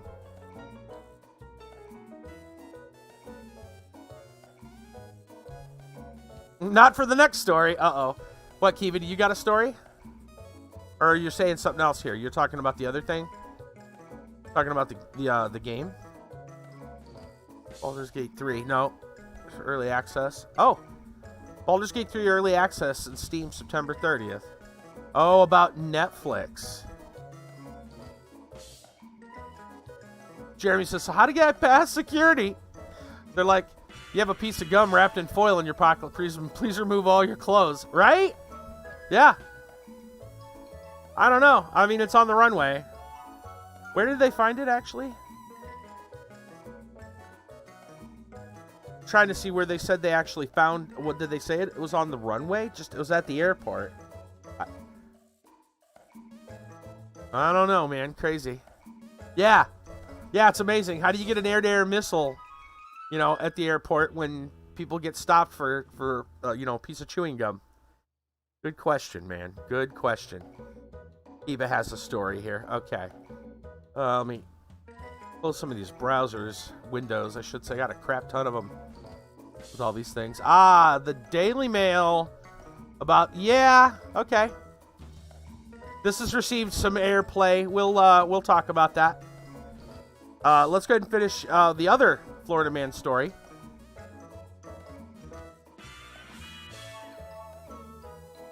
Boycotting Netflix. I don't even watch it. Still boycotting. Nice. Uh-oh. Something wrong with Twitch chat? No? Just one message? Oh, I don't know.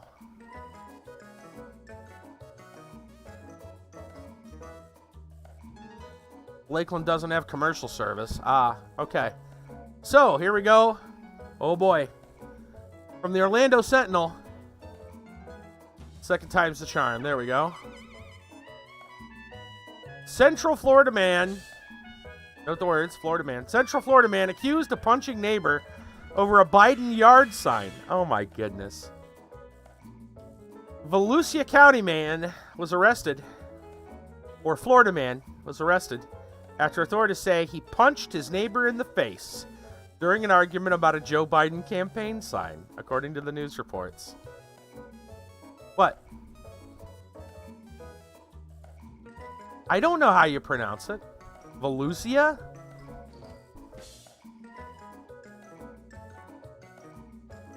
Volusia? What's the... You know I butchered words all the time.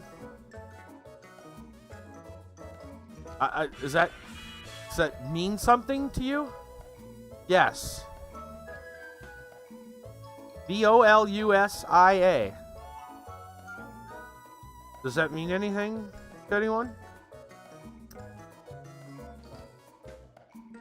Anyway, the alleged incident took place Friday in DeBerry. WKMG Channel 6 reported. Not far from your college. Gotcha. Anthony Vullo, 55, admitted to the Volusia County Sheriff's Office he tossed a neighbor's sign because he thought it was blocking the view of his own sign, according to a Fox 35 Orlando report. Deputies said the victim had obvious signs of injury by his left eye, but he declined medical attention. Oh, they haven't have a read more at the channel. Let's go and see if there's anything else.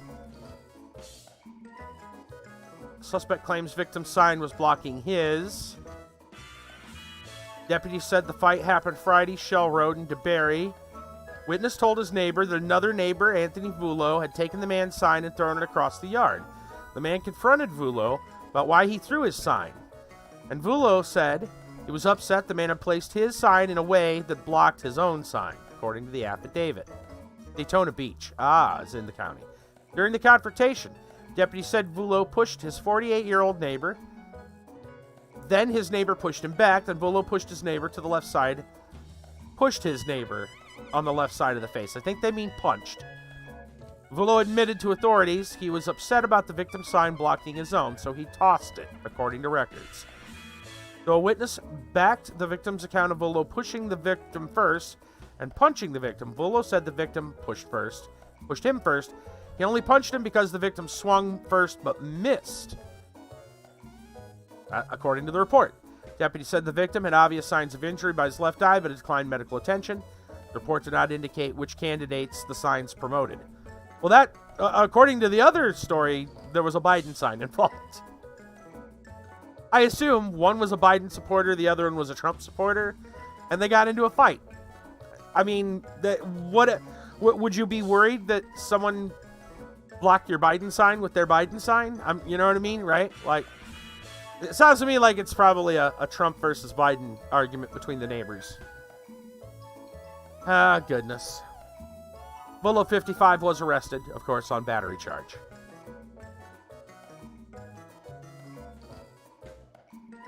Kiva says, by the way, somebody just reached level 100. Berserker in Adventure Quest 3D. Also, those who are possibly curious, the last amount of XP needed from 99 to 100 is about 23 million. Goodness sakes. Right. So there we go. There are some they're squabbling over campaign signs, and they can't even agree to who swung at who first. So I don't know. Anyway, Kiva's got a story. You guys may have heard about this. Netflix is kind of in a little bit of trouble right now with a disturbing. Is it a film or a show? I think it's a movie. Yeah. Right. So this article's from Daily Mail. You could find this all over right now. Netflix slammed for sexualizing children. Yeah. In a disgusting trailer for a movie called Cuties. Yeah, the 11-year-old twerking. Yeah. It's a movie.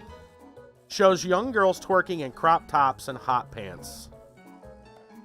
Trailer for the upcoming movie on Netflix sparked fury online. Overly sexualized portrayal of young girls dressed in skimpy outfits twerking on camera. Right? Yeah, how can you possibly think that is a good idea for a movie, right? The French film Cuties tells the story of 11-year-old Senegalese Muslim girl named Amy, joins a school dance team, takes part in a twerking competition, upsetting her mother and going against the family's strict religious beliefs. Cuties classified what? The film is classified in the U.S. as NC-17. Oh my gosh. So, wow. So this isn't like people maybe taking it out of context or something like that. This is yeah, U.S. strictest movie rating that bans anyone under the age of 18 from watching. Received major backlash for hypersexualizing minors. Thanks to the incredibly provocative trailer and poster, shows a group of pre-adolescent girls twerking in skimpy outfits.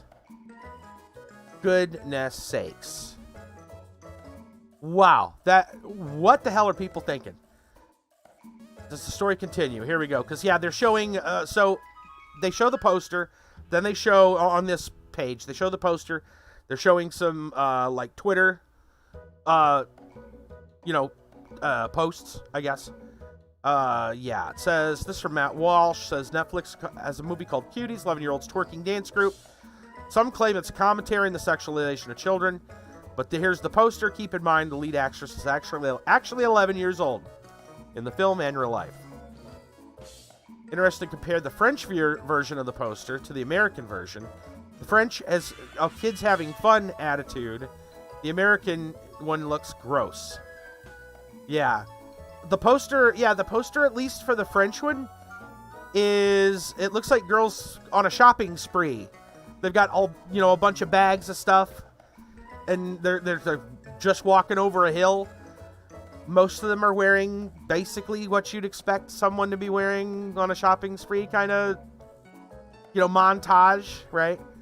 All right, so the movie's official synopsis reads, 11-year-old Amy lives with her mom, Miriam, and younger brother, awaiting her father to rejoin the family from Senegal.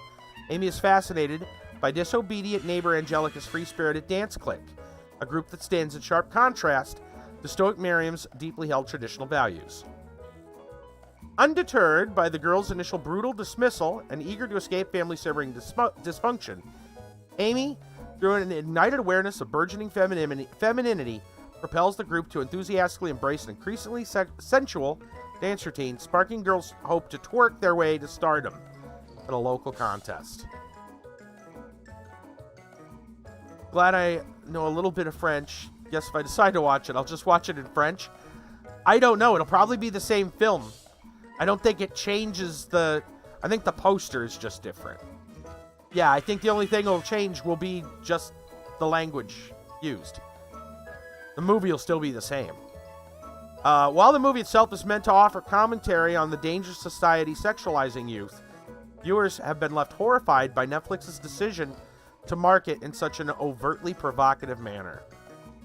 One Twitter user pointed out the marketing materials used by the streaming site much more risque than the original French versions, which a Netflix poster showing the girls posing provocatively, wearing crop tops and hot pants. In stark contrast, the original poster, used on other sites like IMDb, depicts the youngsters on a shopping trip. Yeah. It's interesting to compare the French version of the poster to the American version, like the French has kids having fun. Yeah, we read that. Okay. And I guess we got some scenes, like shots of the movie. And then it says, I feel like Netflix marketing has a lot to answer for. Yeah.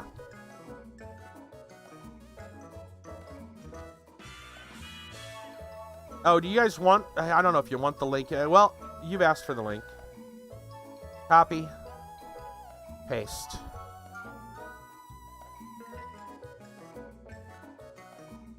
There you go. Another person called out the fact that even Netflix's blurb about the movie fails to highlight the fact that the Cuties is meant to be a commentary on the fact that the girls are being increasingly hypersexualized by society instead of choosing to focus solely on the young star's fascination with twerking. The thing about the Netflix campaign is how disgustingly sexualized the girls are, the person wrote. Oh yeah, the differences in the posters are yeah, they're different. One looks like a scene from, like, you know, I don't know, every, you know, valley, like, shopping mall scene, right? Like, you know, the shopping montage, right? It's like something you'd see in a freaking, I don't know, like Mary-Kate and Ashley commercial or Lizzie McGuire or something, right? Then this other one looks like, yeah. Yeah, it looks really bad. Like Dance Moms meets Showgirls.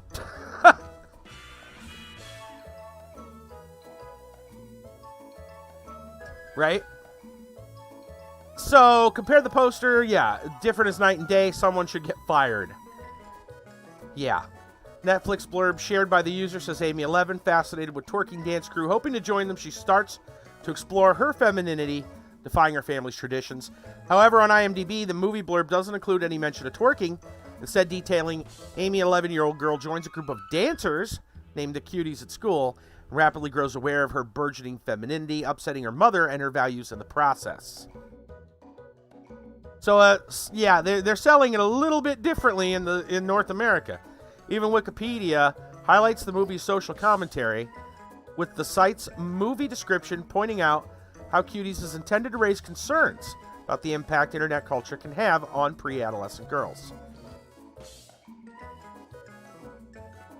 Oh yeah.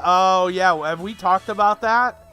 Have I mentioned the incredibly terrible troll doll? Have we talked about that yet? That made rounds, last week?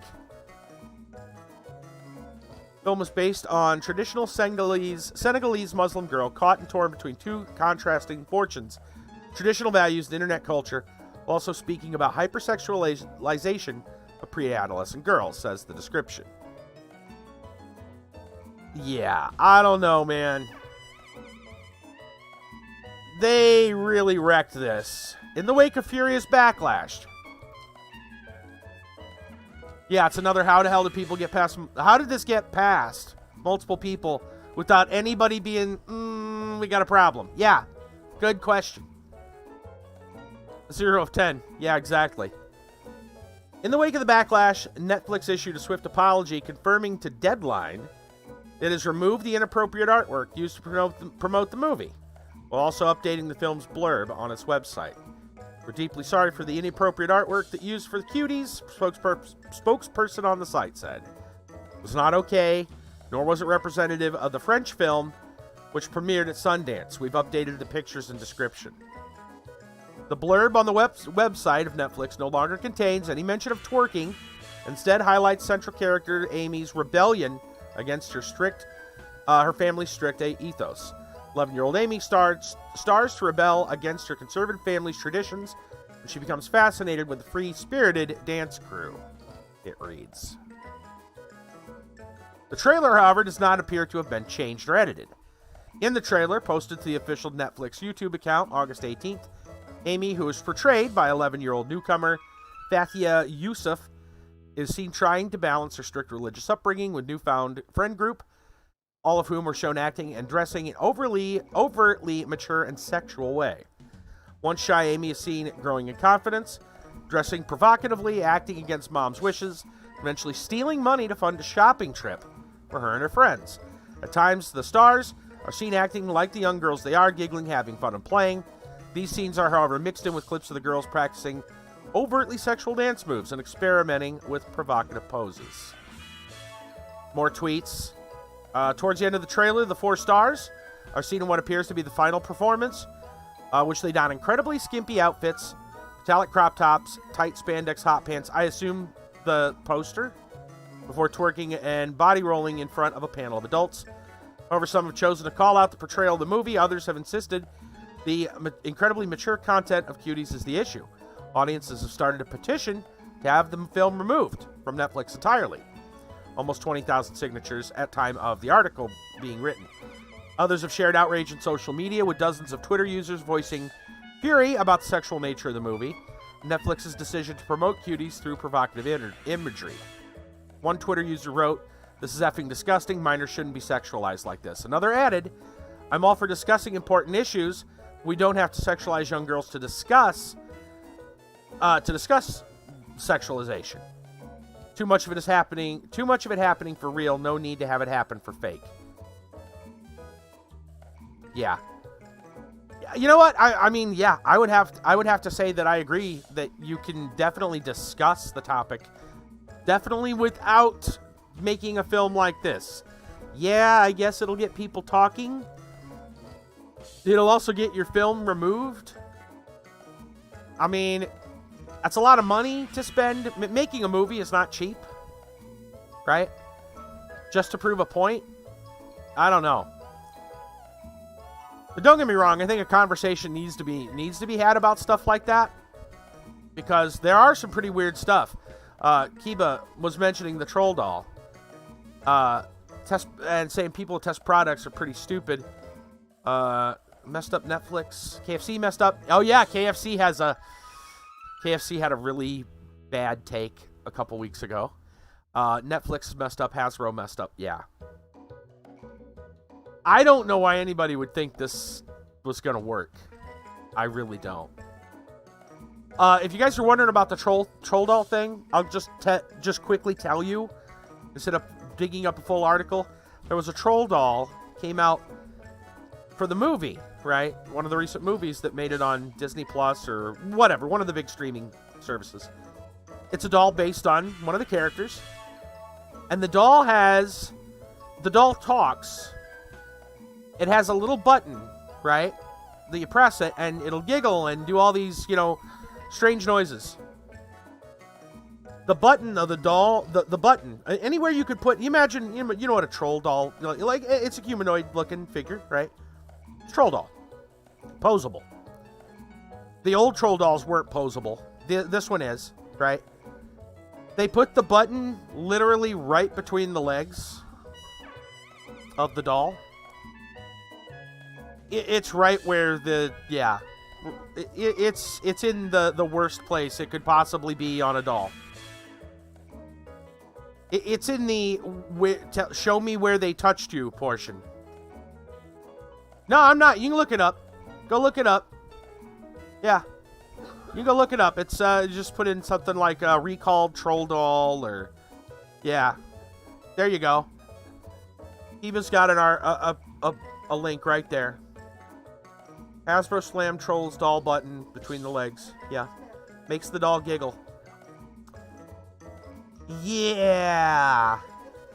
They're claiming that this was first they claimed that the idea was when the doll sits down, the button hits the ground or whatever and it makes noises. First off, I've seen people try to sit the doll down. I've never seen the button go off from them setting the doll like you normally would set a doll down to look like it's sitting on the floor. Looks like the button works only when you touch it. You got to touch it in that area. and then it giggles. As you can imagine, people are disgusted over that. It basically, yeah, I mean, it's, I mean, we might get a little bit of a laugh out of it, but seriously, like, that's basically like grooming someone. Like, that is like teaching, yeah. Yeah, that's pretty gross. Pretty gross. But yeah. There's a whole conspiracy about this, too.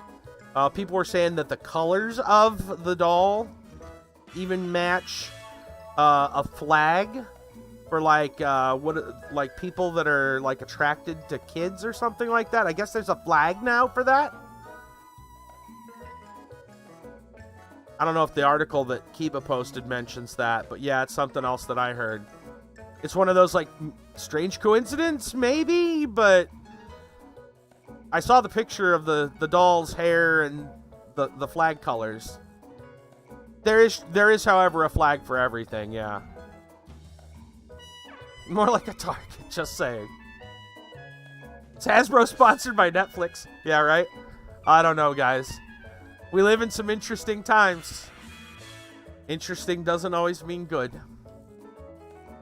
Anyway, I'm going to go refresh my beverage. And then we're going to come back and we're going to grind. So, I hope you really enjoy. No, we're not grinding the buttons of the doll, or we're not twerking with the 11-year-olds. It's not that kind of grinding. We're RPG grinding. I-15's gonna go to sleep, pack up the laptop. Right on. Yeah, we're gonna go AFK, get a drink, and we're gonna level. We're gonna kill boars in the woods. We're gonna go to the forest and kill boars. All right, guys. See y'all in a moment. I guess if you have anything else you want to share, because story time, wasn't crazy enough tonight, feel free, and I'll get it when I get back. See y'all in a minute.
Alright, I am back. And I was just thinking, man, you know, wasn't, well, a while back, what is it, 20 years now? Has it been 25? Something like that. Everyone was annoyed, pretty much, because of the craze of Tickle Me Elmo. We've come a long way from Tickle Me Elmo, apparently. Not just a long way, but the wrong way, I believe. At least that was only just annoying. Right. Yeah, live to win. Right? Live to win.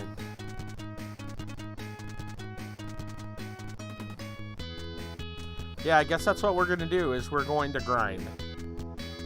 I wonder something. They say if we use the sword, it'll teleport us back and he'll heal us. I wonder if we have to walk from there. Oh, King Lava. Let's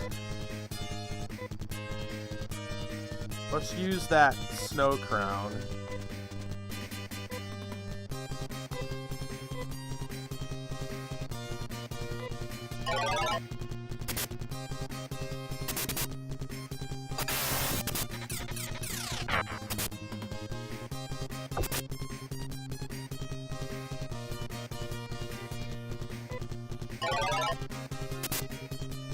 Oops, I don't think she has to use it every turn. Have to turn that back off.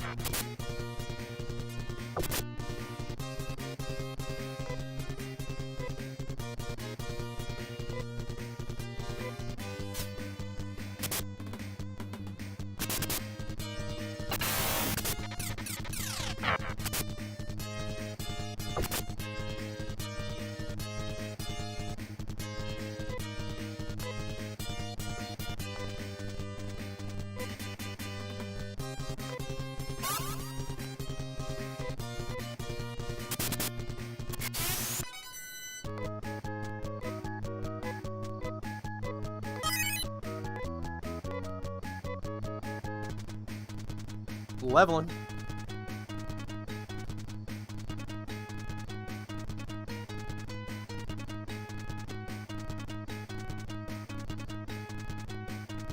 Time to grind. So I think this is going to actually help quite a bit.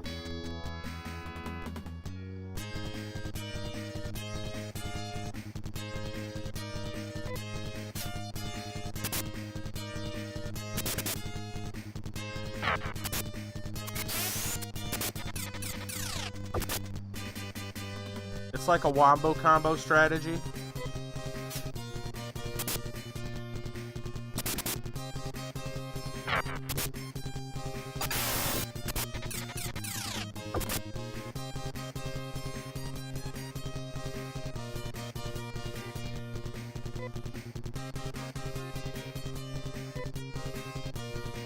I don't think she has enough for the big heal.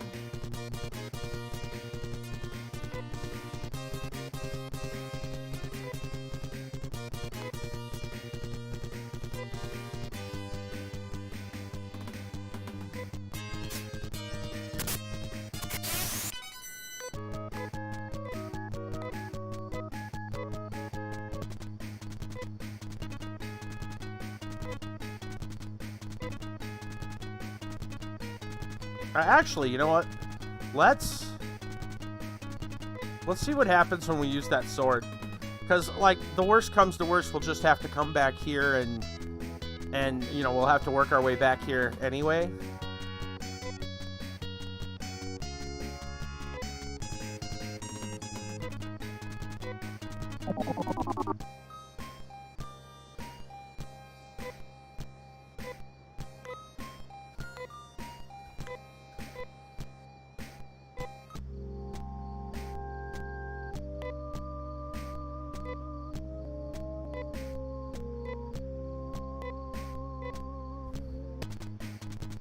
Now, did we heal or not? We didn't heal. They said it would heal.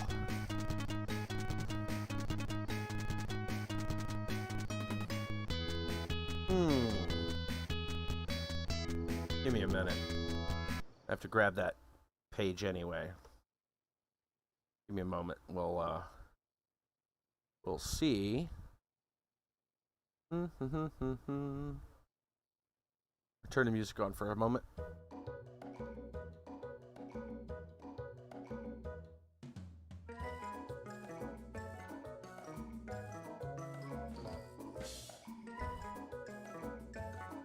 Use the sword as an item. Warp back to the mansion to have Lutz heal you. Maybe you hit no and then he heals you?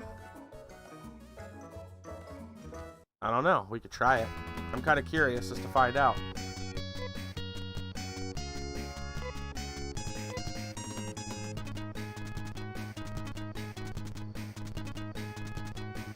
Pity.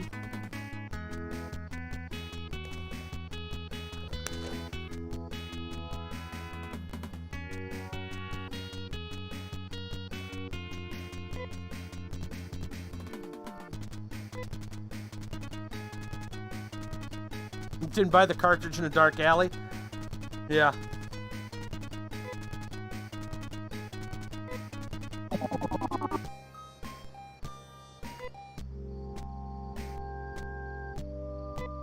In that case, I'll send you on your way with my prayers. Bless this party with courage and strength. That looked like it might have healed everyone. Or sounded like it might have. Aha! That's how you do it. You say no and he heals you. Gotcha. Kitty, please. Kitty. You know, there's other people around here you could go bother. You're more than welcome to.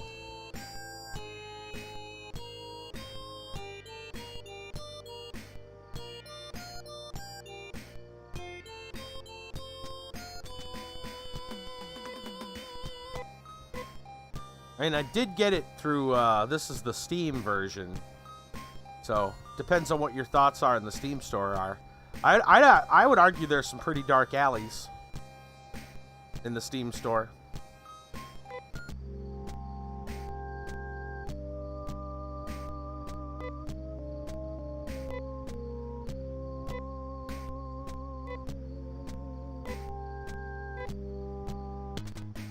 Right. So I'm not going to worry about going any farther. We're just going to fight here at the entrance and level.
Alright, I'm actually going to move this back over here for now. Just moving a window over so I can better see, make sure everything's working correctly on the stream. Because there's really nothing for me to read at this point other than, well, nothing as far as the walkthrough is concerned. Now we just got to grind again. Another strike against the game I'd like to just go ahead and throw out there. Don't get me wrong, a lot of the old school games had grinding, but it's one of those like pile-on things when it comes to here. Like, gosh, now we gotta grind.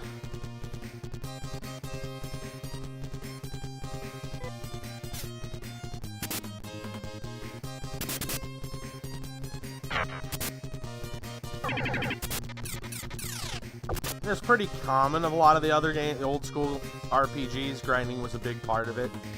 So it's not like a huge deal, but like in addition to all the other stuff. Like,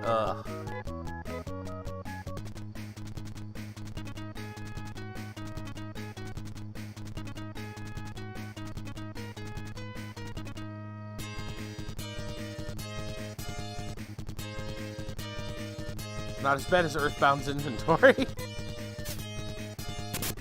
Yeah.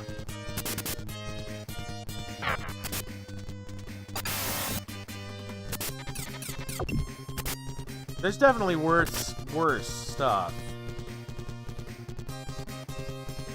Necromancer King, welcome.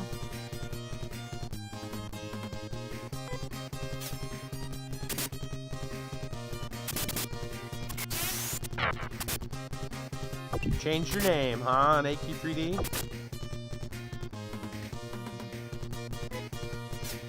Cool.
QD show, don't know much about it other than what was showed in the trailer. Yeah.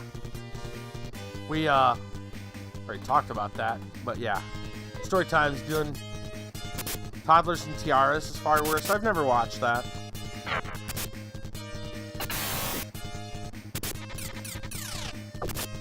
I mean, it just seems stupid anyway. I've never been a fan of the, well, never been a fan of the idea of parents kind of pushing kids into stuff like that. Like anything, really, right? There's trying to encourage. You got a friend, heavy air quotes, who watched. But yeah.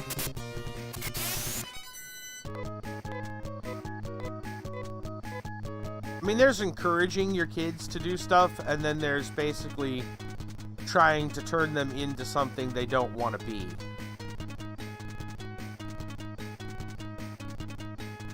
In addition to some of the other problems. Like, that's my main problem with anything of that nature, first and foremost. Like, my kid's gonna be a star. That... yeah. Annoying to no end.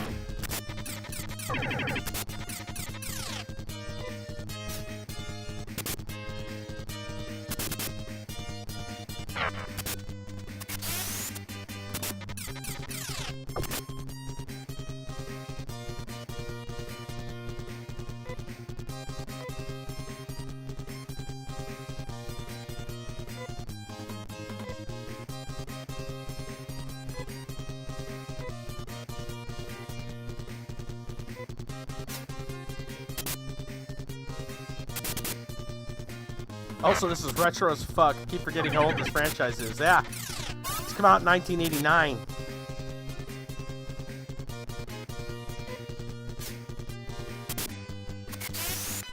It's so funny when I hear some people say, like, and I get it, okay? Hey, we got our guy up to level 34. Level 34. I feel like I should probably save. Probably should save. Save. We'll save it right over... yeah, we'll save it over this slot. Buy a new headset. Might sound different. Okay. You should have seen what happened earlier on here. Oh my gosh, it was... We got a clip. We actually have a clip. Kiva clipped it, I believe.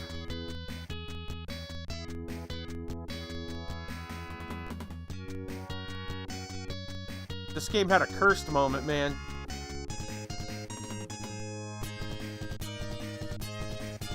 But, yeah. When it comes to retro, let me finish my point. There it is. But yeah, when it comes to retro, there's some people that are like, you know, PS2 is retro. And I'm like, I mean, technically it might be. But like, to me, like, Atari 2600 is retro.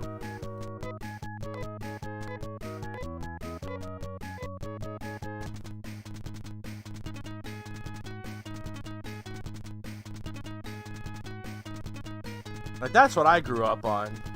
Atari 2600 and then into the NES, right? And then, you know. But I mean, I get that I'm old.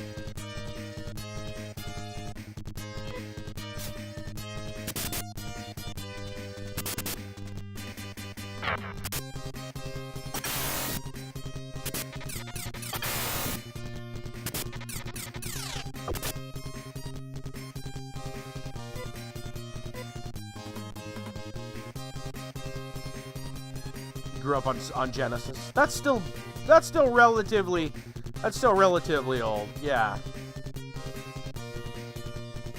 By today's standards, that's retro. Yeah.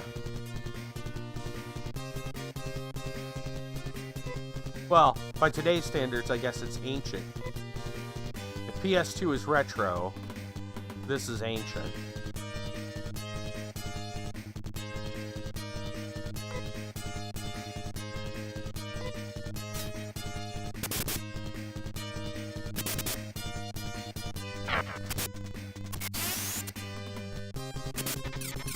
NES, Game Boy, SNES, Game Boy Advance, N64, the GameCube.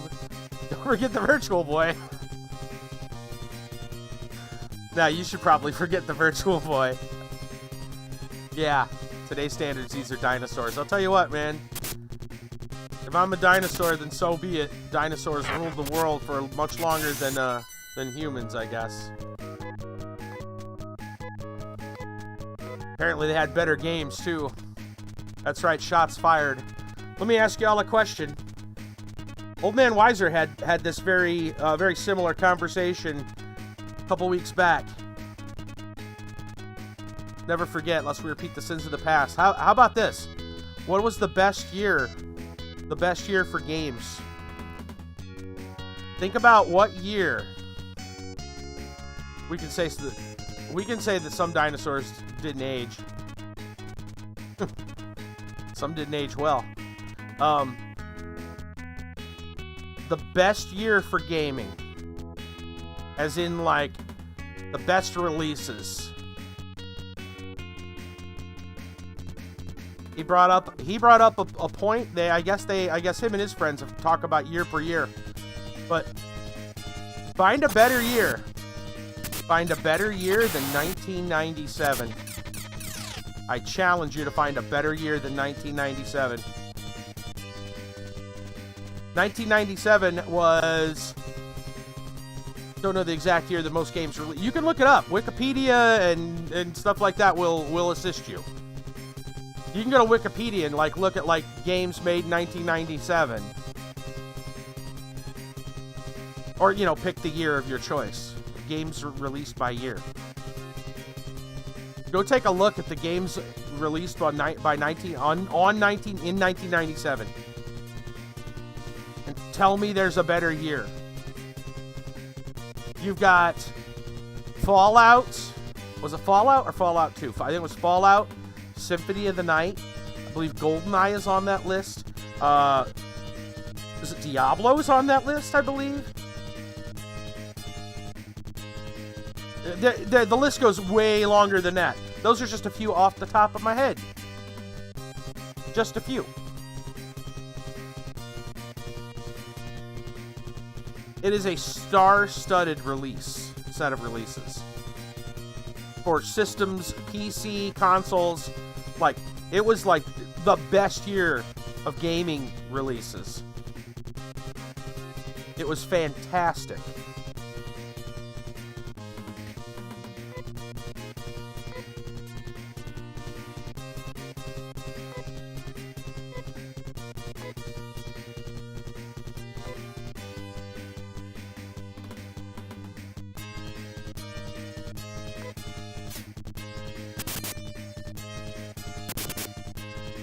What do I think the best gaming franchise is?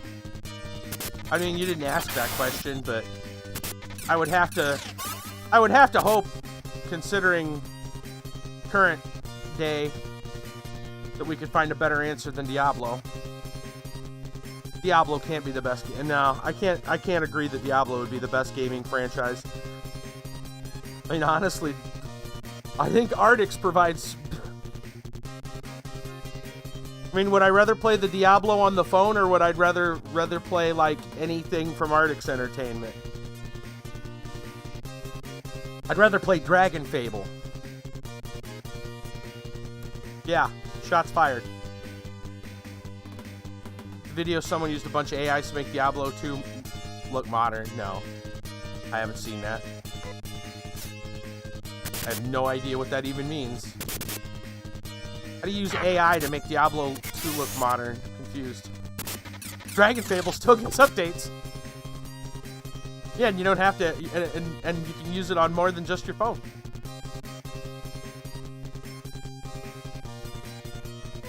Imagine that.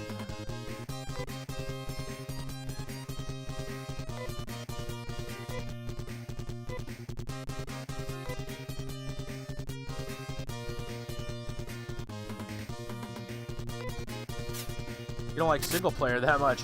Well, the first Diablo is not, as far as I remember, Diablo 1 is single player only. Point that. I don't believe there was a multiplayer option for the original Diablo. That didn't start till Diablo 2, I think. If I recall correctly.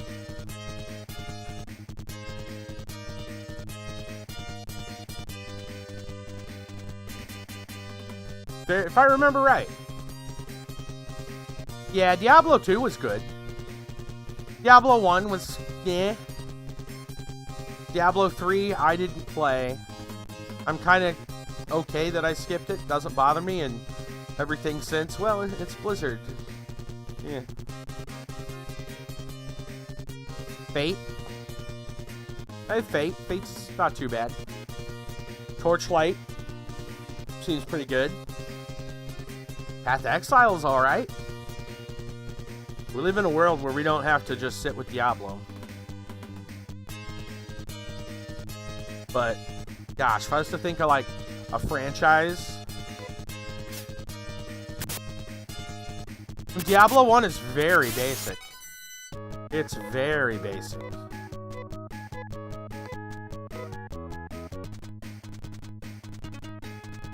Yeah.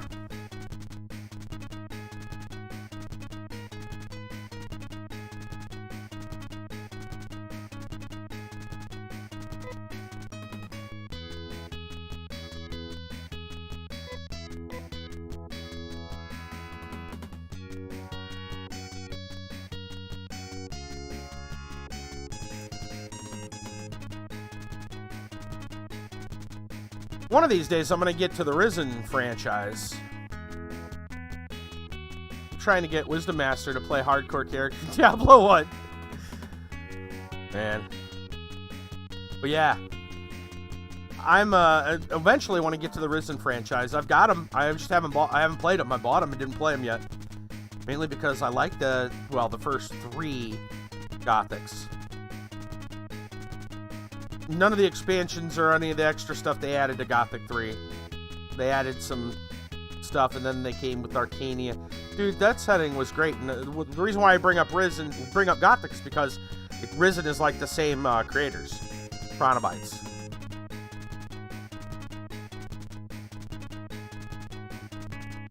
And that's personally my favorite franchise right now. Which means I should also at some point look into Elex. I think I'd like that.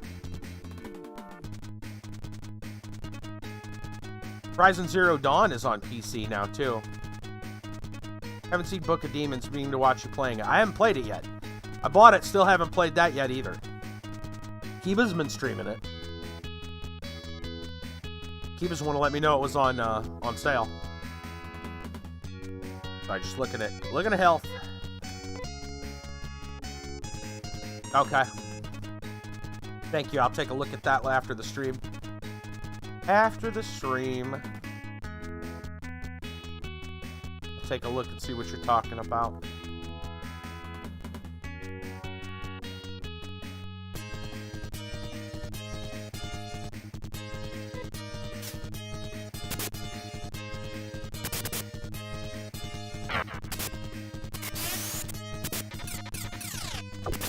So the AI's upscaled it.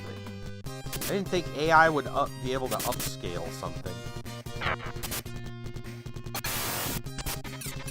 It just doesn't sound like something you'd get an AI to do. It seems like I don't know. That seems strange.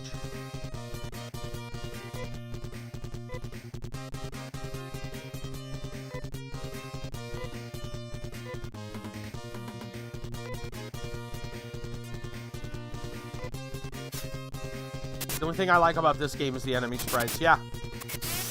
I agree.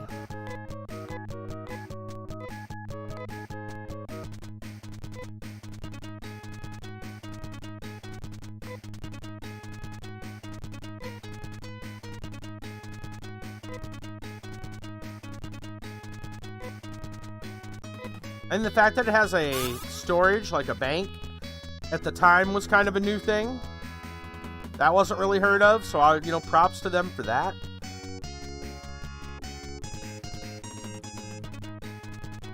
The music. People love the music of this. Good to play the game completely and get a full review. Yeah.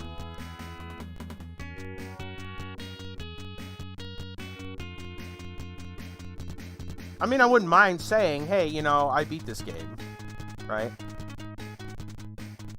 Finally go ahead and put that in the old another feather in the cap or whatever you want to call it. Just another thing to add to the list of games that you've beaten. That's always good. But yeah, I'm not excited about beating this game, I'll be honest. Like, the last couple streams have been, let's just get this over with. For a number of reasons.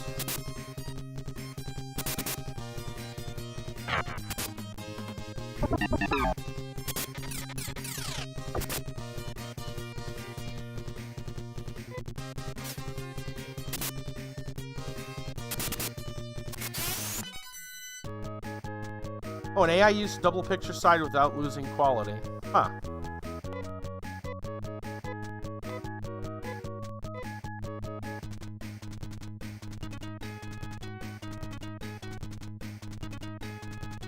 A lot of projects using what's called SRGAN, upscale graphics applying machine learning techniques. Gotcha. I wasn't aware of that.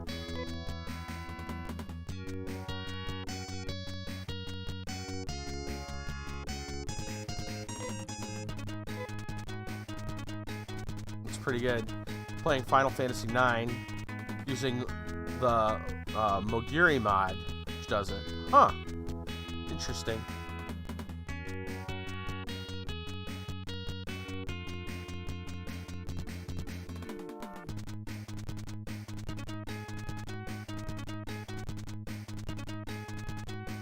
What system was 9 released on? I don't remember. I assume that would have been PS2. That was PS1? 9 was on PS1? Wow. Well, even better than... Yeah, upscaling PS1 is a kind of a boon. You know, I'm not a stickler for graphics. You guys know that. But I will say that, you know, of all the old games that did not age well, I really feel like that PS1 era really hasn't aged well, graphically.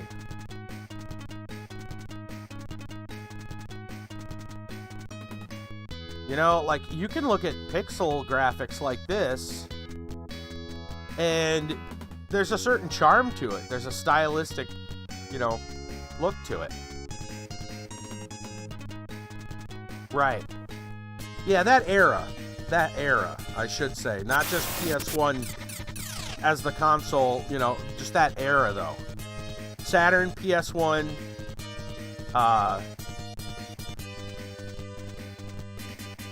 some N64.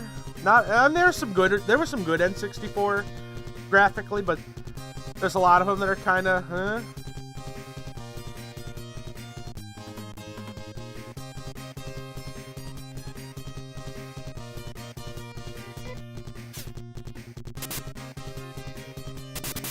Yeah.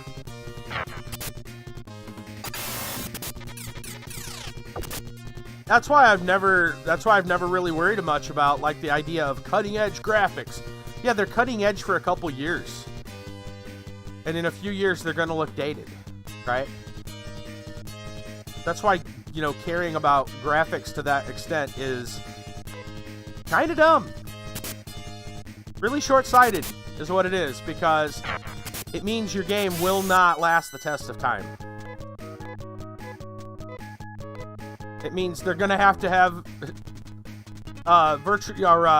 machine learning programs fix your graphics later so people even want to play them. Yeah, Conker's Bad Fur Day does a great job. Yep, looking good on N64. Yeah, Conker's did really well. I thought yeah, that one still looks okay. The stylistic, man. Really, it's just a thing because, look, it's because of, obviously, hardware limitation, right? Hardware limitation and just the uncanny valley, all that kind of stuff. Like, it just doesn't look, a lot of games just look terrible. And like when they first come out, when PS1 first came out, and you saw the graphics, blown away. People were like, oh man, 3D gaming, it's here.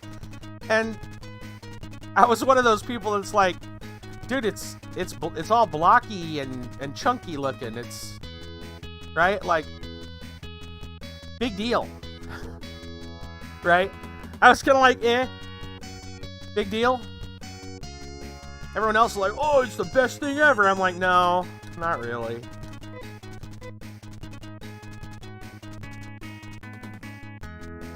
You know, now people are looking, like, look at even some of the old, NES games. Look at Super Mario Brothers, right? If you look at the sprite work of Super Mario Brothers, it's not good. It's classic, we're used to it, right? But a lot of the sprite work in there isn't that great. It's because of the limitations. Things got better looking. You know, Mario 2 looks better than Mario, Super Mario. Mario 3 looks even better, right? It's because they were able to add things on, like better chips on the cartridges and stuff like that to kind of force better quality out of the NES. And even Mario and some of the early NES games are miles ahead of the Atari 2600, right?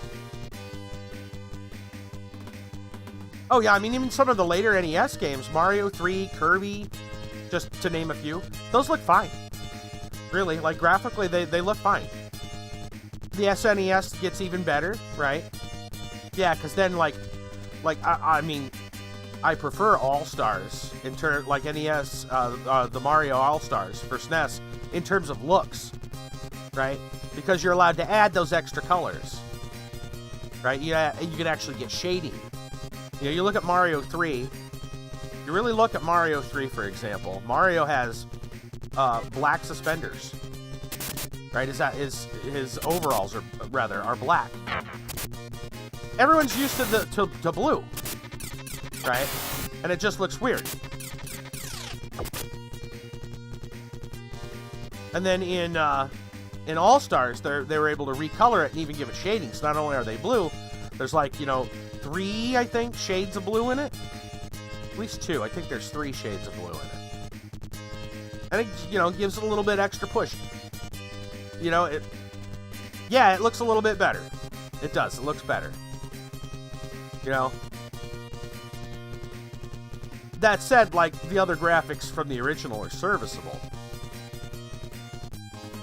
But, man, it feels like early PlayStation era, especially, like, PS1 era games, Saturn, like, all those look so weird. Everything, like, they started making horror games, right, that use that kind of graphics because they look so bizarre by today's standards, right?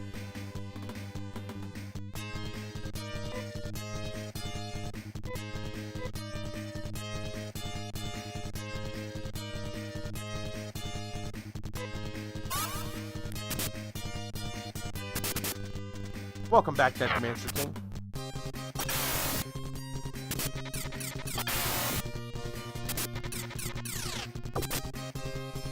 But yeah, I don't know. I never saw the big deal over the early horror game. You don't want to be HD. You like the muddy look? Oh, it doesn't matter. HD is fine. Like, I guess it depends, right? Like, I think every game, it's a different case for every game, right? Like, it's whatever works. Again, the HD thing is you're going to be outdated in a few years. You'll be outdated in just a few years. Look at some of the, like, PS3 era games. Already, some of those don't look good.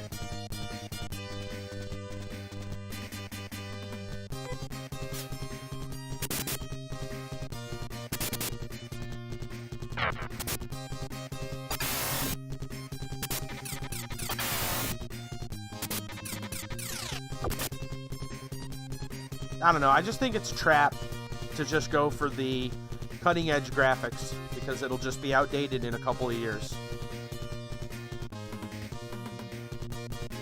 Right? Yeah, you're right. Some PS2 look better than some PS3. You are correct. Yeah? Yep. You're not wrong. Oh, don't have enough technique points. Guess we'll go with a trimate. Wasn't looking. We used it all up.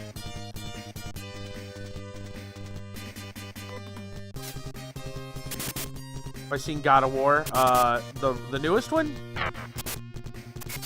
I mean, I watched a little bit of it, but I don't really remember if it looked good or not, or if you're talking about the old one. Remember the old one, kind of? PS2 one? I mean, it looked fine for the time back when it was relatively new. I haven't looked at it lately. I'm sure my opinion it would probably be very different if I looked at it now. It looked okay. Maybe even good. I didn't recall there being any problems with it graphically back then.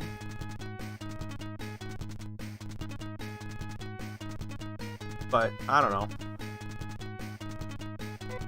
I don't remember. I don't know what, guess I'm not sure what you're getting at.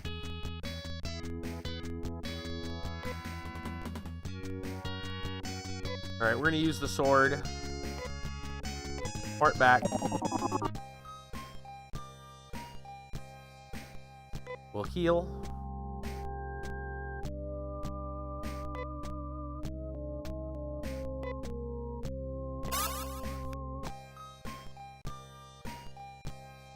I guess we'll save here. Doesn't hurt to do that. There. Go down here. We'll overwrite slot 2. Whoops. I don't know why I did that. Hold on. There we go. Wrong button. it holds up because of the art style. Okay, yeah. I'll take your word for it for the moment, because yeah, it sounds like that would be the case. My memory serves me. Thinking of, like, you know, just like the Hydra fight and stuff like that. Well, even like the Ares. Was it Ares? I'm trying to remember if that's correct. The actual final battle. Well, that battle is a real pain in the butt.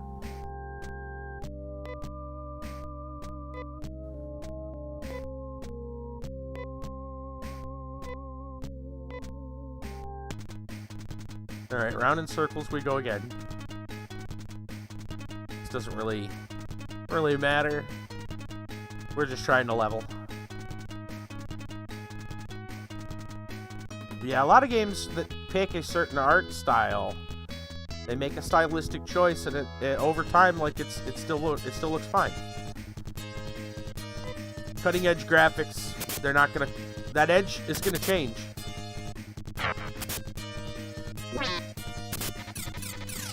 You pop it into the Soulja Boy modded system. Wink, wink. It looks nicer. Oh, Kiba.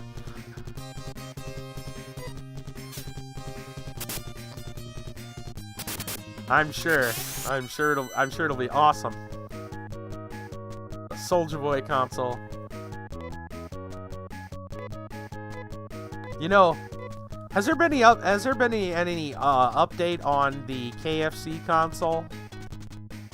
Because, you know, we kind of laughed when we heard about the KFC console, but I mean, you have to think it's probably going to be, if they do one, it would probably be better than the Soulja Boy one. Or you just flip it the other way and say, you know, if Soulja Boy can come out with that, then KFC can easily do something and probably be half decent.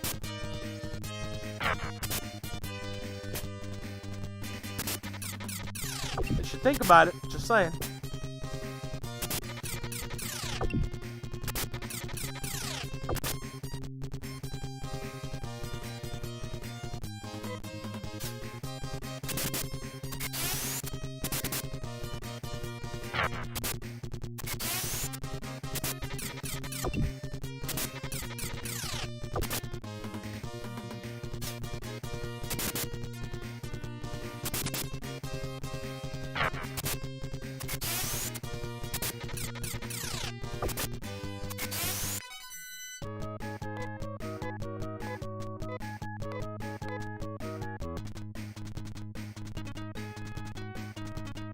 My cousin and I were just talking about movies the other day, talking about CGI, and I made mention that look how long it took.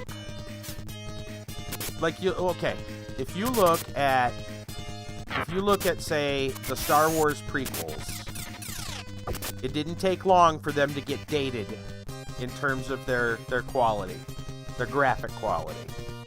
Like, you can look at them and go, ooh, those look like almost like cutscenes from like a PS2 or PS3 game. We'll say PS3, I'll be generous. But yeah, how long did that take? Really, like 10 years, 15 years to look dated? You look at Terminator 2, right? The T-1000 specifically, and you say, wow, like, how long did that take before it looked dated? They poured a ton of money into that, by the way. Very expensive for those effects back then. Nowadays, it's like easy peasy. But only in the last, I'd say, 5 or 6 years do those effects actually started feeling like outdated. Watching Monsters, Inc. on an HD television looks bad. Yeah, I mean, look at the difference between... I'll read the KFC console thing in just a second. Look at the difference between, like, even Toy Story 1, Toy Story 4. If you, like, there's somebody that put those side by side, clips of those side by side, and you go, wow, it's crazy. Even though that's a stylized... It's still CGI, you know, it's stylized, though. But there's already a a massive difference just between those two films. You're saying the KFC, the KF console. The video had a release date, November 12th, so here's hoping KFC is a follow-up joke. Plan on buying this high-tech gaming console that also doubles as a grill. Didn't immediately respond for a request. Yeah, too bad. Well, it's probably still more legit than the Atari box, or whatever they were calling that thing. Heard about that? Ooh. Big oof on that thing. The stinkeroo. Again, one of those cases where the KFC console, even if it was also a barbecue grill, would still it still probably sounds more legit than what Atari was offering.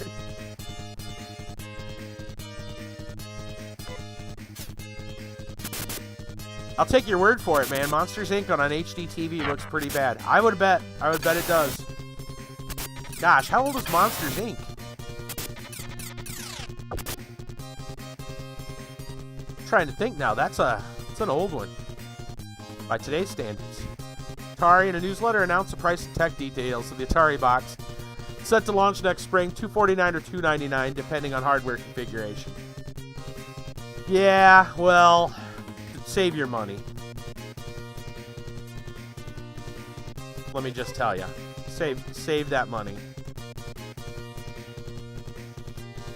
Save that money for the KFC console, because you'd get a better deal out of it.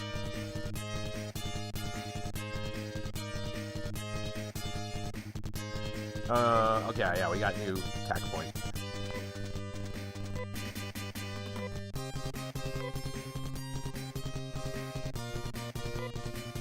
Dude, so much shady stuff happened about that Atari box in the last few years. Oh, are they gonna kill him? You sons of bitches. You sons of bitches.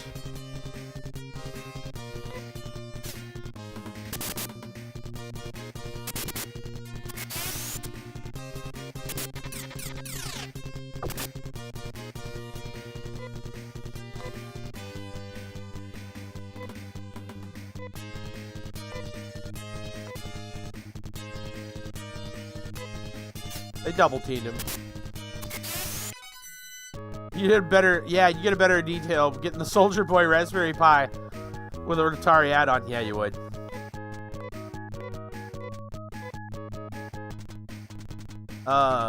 Guess. Amy can res. Where is it? Revere. There it is.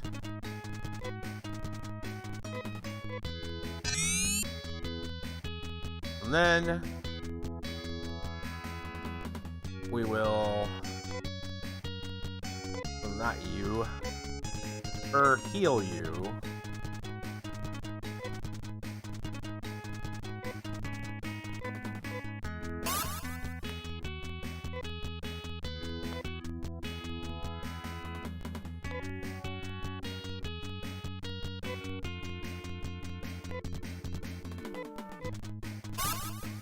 Okay.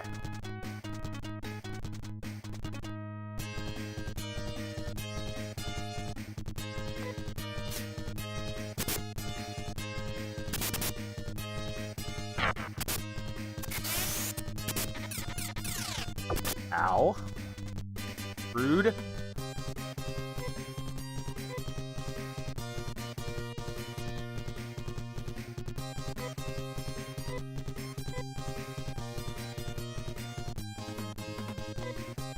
I don't trust them to not kill her.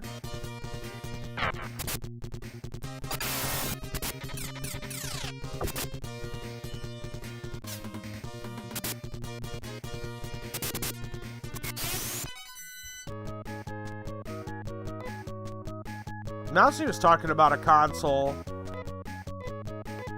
that looked, I mean, it looks legit, but it's also kind of dumb and expensive. I forget what the name of it is. But I'll give you the general idea, is that it can play a multitude of, like, 8 and 16 and maybe even some of the 32-bit era games cartridge-based, from what I understand, games. And the thing is, each version, like, say you want the NES, for, get sweet, so to speak, you have to buy an add-on, right? A physical piece of hardware that attaches to the machine. So now you can play NES cartridges and stuff like that. And it's separate for each thing. So if you want Genesis, or actually, was it separate? I'm trying to remember if how they did it. But the price when you get all said and done is like $500+. And like, what? Yeah, it's really dumb. And I would imagine, I don't know for sure, but I would imagine that they wouldn't, there's probably some games that aren't even compatible, because that's been the case. That's been the case with a lot of these type of machines, is that they're not exactly the same as, the original hardware. They're missing some stuff, it's different. It's emulating stuff. And so in the process, there's some things that don't translate over technically. Right? Not literal language translation, but technical translation. Like different, graphics or sound chip abilities, things like that. Just fail to function. You'll find some games that's a problem.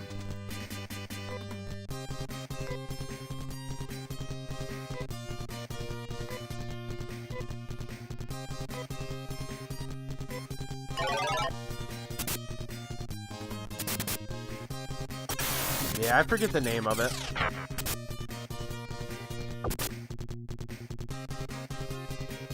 All I know is that it seems really expensive for what it does.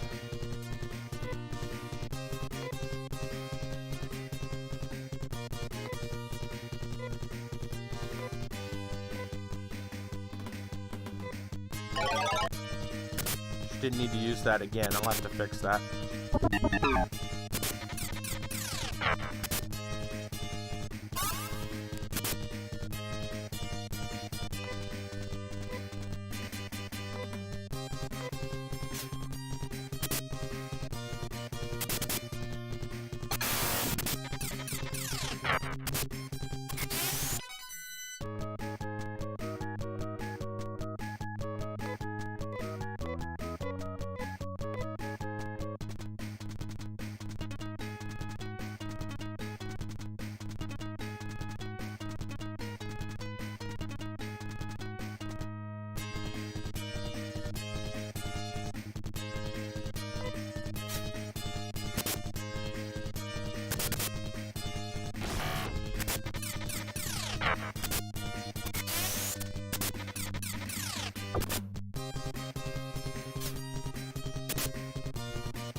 To think, though, that this game,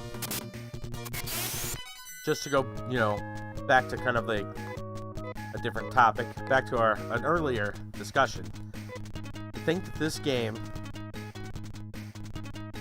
has a bug in it towards the end that if you didn't know how to fix it, which is basically tapping pause, which would just ruin, like, at the last dungeon. Imagine how many people played this game, didn't know about that, got to that point, and probably pulled the cartridge out of the machine and threw it across the wall. Across the room, hit the wall. Definitely a big F this game moment, let me tell you. Not by the Sega Game Gear Micro. It's so small. I cannot imagine wanting something like that.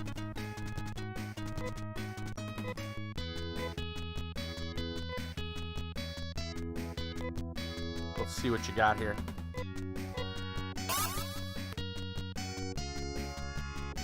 Let me see. What? Dude, you troll it. Please tell me that that's a joke. Wow. Please tell me that's a joke.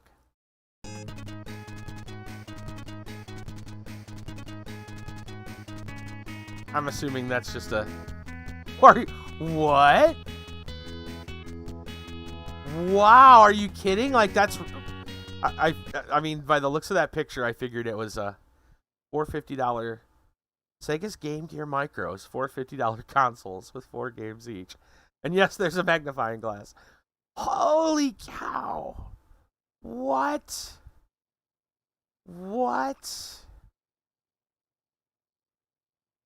There's a Shining Force one. Wow. Jeez, dude. A 1.15-inch display. A single mono speaker. 80 millimeters, 43 millimeters, 20 millimeters. Can run off 2 AAA batteries, charge over USB. Wow.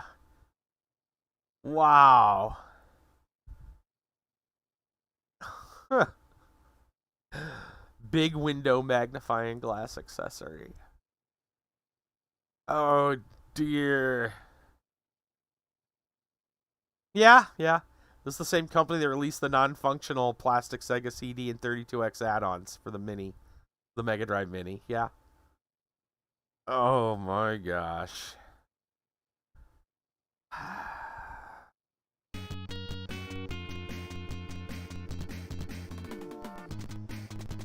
You know what's sadder than that? The people probably... The people are buying it. Someone purchased those. Somewhere. Somebody actually wasted their money. Better deal. Sega Genesis Mini is now on sale for just $40. Ooh, really? The Sega Mini?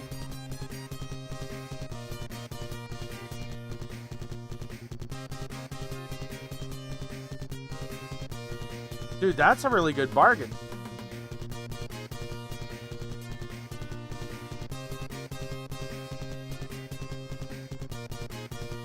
Actually, which one is that? Is that the, there were some complaints about the Genesis Mini. I know there were.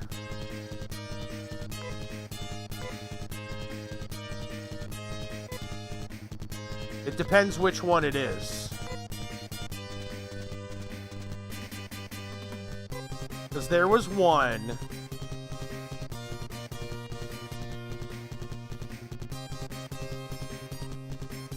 that has really bad controllers. There were a lot of problems with it. I don't know which, it depends which version.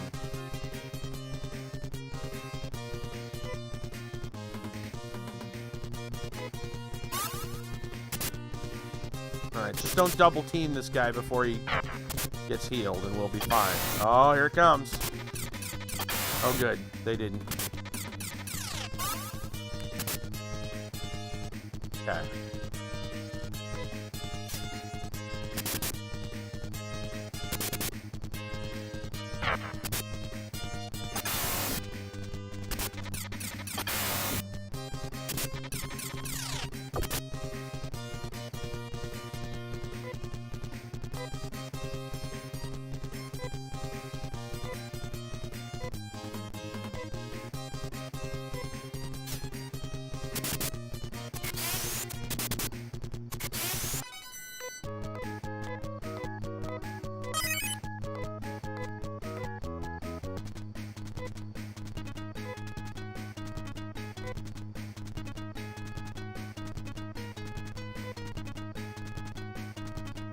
We probably need to go back and Enough tech for like one more heal. Actually, I want to see this. Maybe it'll say which one of these it is.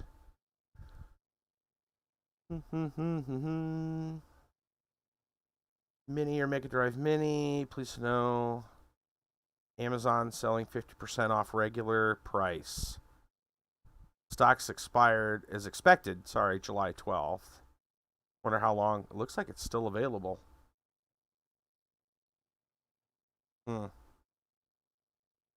Oh, I wonder though. There's comments and stuff too. Well, it looks like it's $53 now with free shipping. It's not 40 technically. It's 53 bucks with free shipping. Some of the used ones are 41. Yeah. I don't know, man. It also depends which version this is, too. It really depends. You have to look at that. Yeah, I don't know. I do know that there was one version that was kind of jank. Got a lot of heat. Got a lot of flack from people. Like the controllers were just kind of. They were using that. It was wireless controllers, and they were using the like the stuff that remotes work off of, like infrared or whatever. And it was kind of garbage.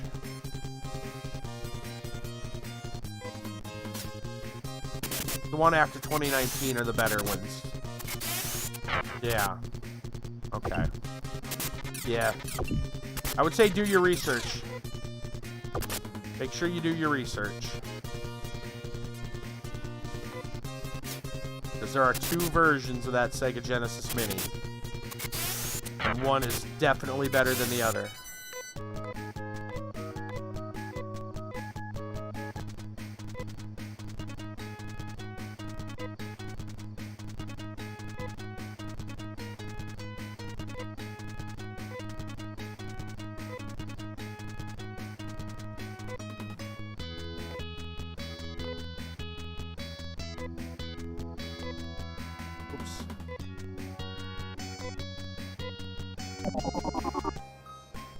One of them comes with an SD card.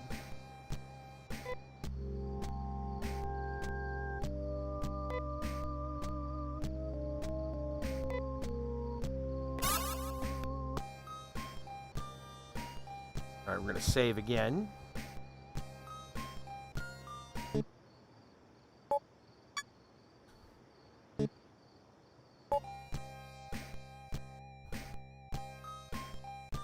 Slowly working our way.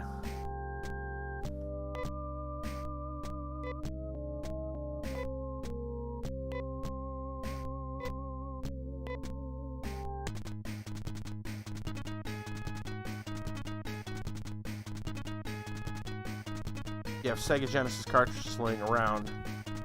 Yeah, the Genesis. Well, there's that one. That's a good question.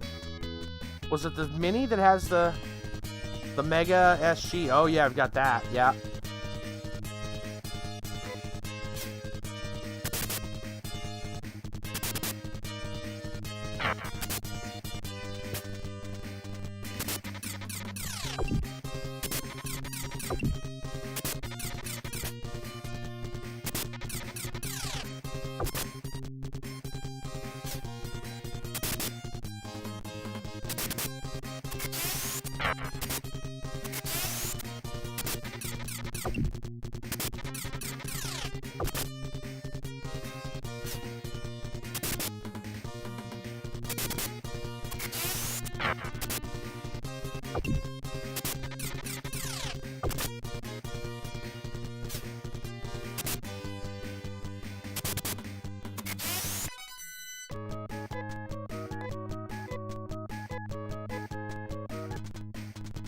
Right, so this here.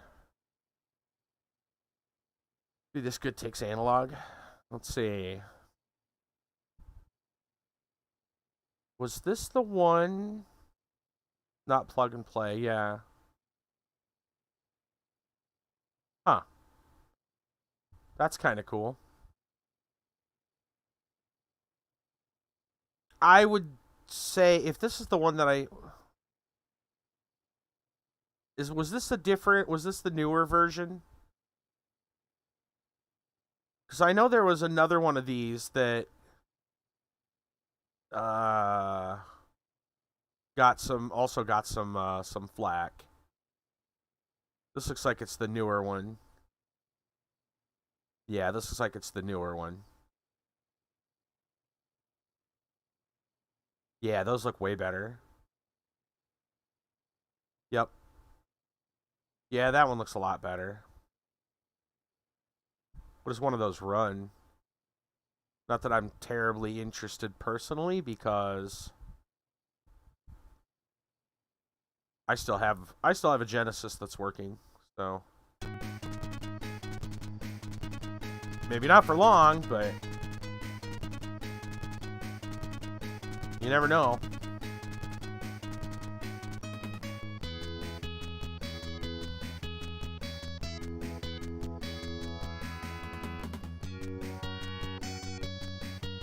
I was kind of jazzed for some of the mini plug and play though.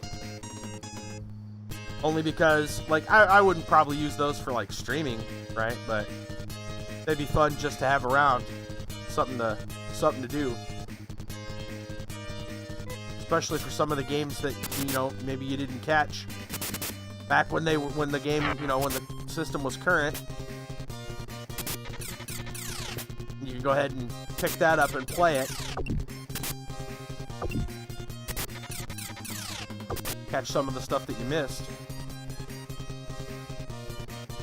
It's an SD card working with GameCube mod.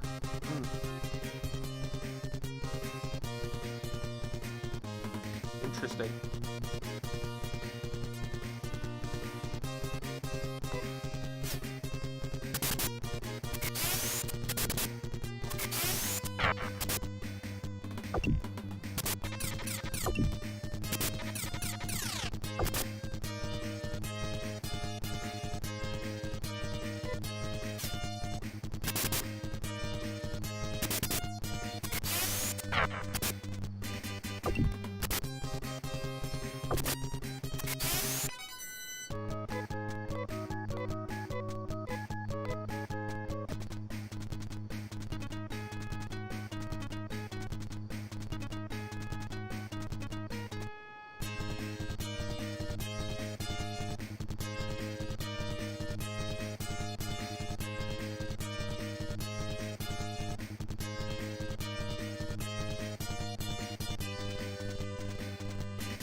Oh, but yeah, going back over again what I was talking about earlier in the stream.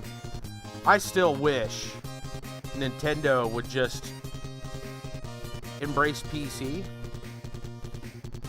I mean, with their old games. Obviously, their new games come out on Switch and whatnot. Fine, I get that. But like, dude, seriously, embrace PC gaming for your port your old games and let people legally attain, you know, basically it'd be legal ROMs or however they want to do it, right? It's up to them how they want to do it, I suppose, but seriously, they're leaving money on the table, because I'm going to tell you right now, if Nintendo, for example, made an NES collection and put it on Steam, I'd pay money for that. SNES collection, a couple others, right? I'd pay money for that. I'm not going out and buying a Wii U, a Switch, you know, whatever, and playing those games through like their library or whatever. I will not give you money for that, Nintendo. You know, that's my feeling on it. I don't want to do that. If I wanted to play a Switch game, yeah, then I'd buy a Switch and play the Switch game. Old NES games don't have to be on a Switch through their Play Store or whatever. It could be on anything. I mean, look, I've got an Atari collection on Steam.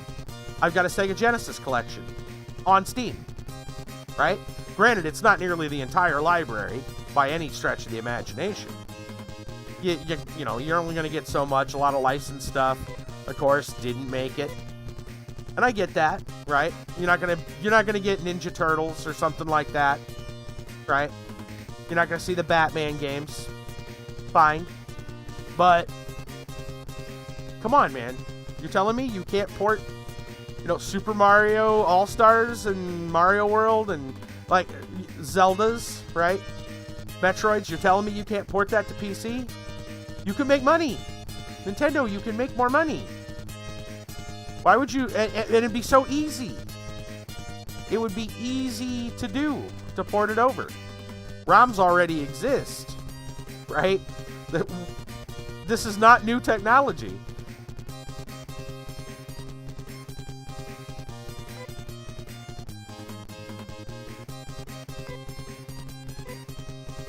It's literally no, you know, there'd be like almost no development needed to make this happen. It's so little that would have to be done.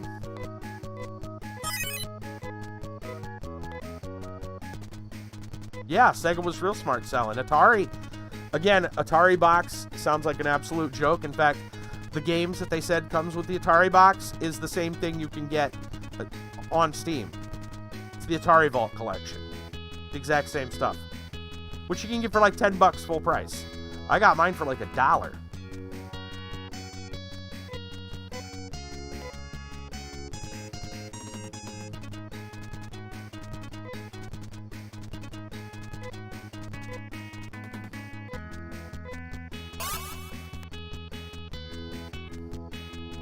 But the point is, like, Nintendo could be making more money. Because like I said, I highly doubt I am the only person that feels this way. Put old games on something, right? Whether you make your own launcher, which I highly doubt you should do, but considering other platforms already exist, but make something for PC. Put the old games up. Put them at a decent price. Right? That's another, like, they don't have to be free. Don't get me wrong. Put them up at a decent price. Bundle them together. You have to.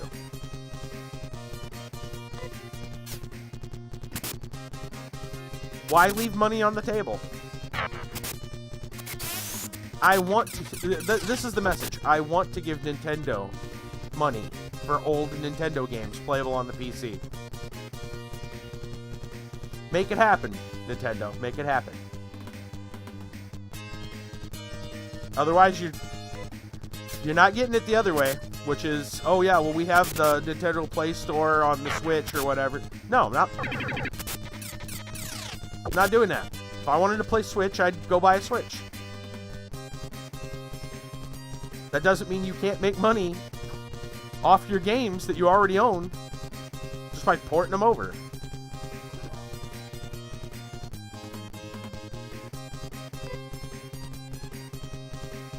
Alright, I'll take a look at that in just a second.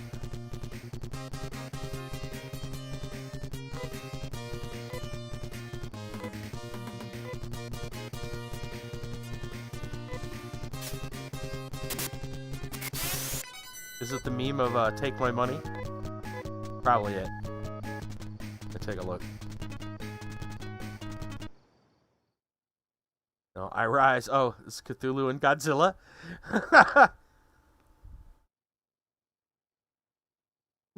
Did we double book? I was scheduled for August. You're set for winter. This is 2020. Both of us in the same year? How strange 2020 is. Ahem. Galactus. Am I early? Cthulhu, Godzilla, and Galactus. Fantastic. That is top tier, man. Love it. Yes. Speaking of aliens, because Cthulhu, well, and Galactus are both aliens. Were you here for that that article that I read the other week from the New York Times, no less, about UFOs?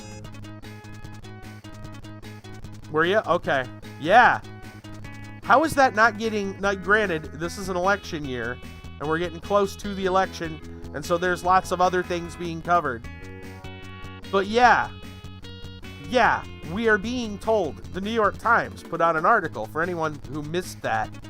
New York Times. We're not talking, AlexJonesNutBarCuckoo.com, right? We're talking New York Times. Put out an article that said, from a defense contractor, there was a couple other, Marco Rubio, right? Senator.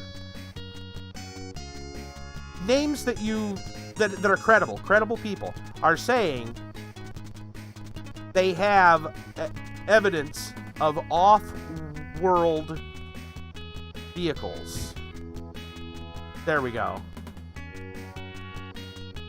Yeah, I might pull that back up. And also, there's aircraft over U.S. military bases that do not match.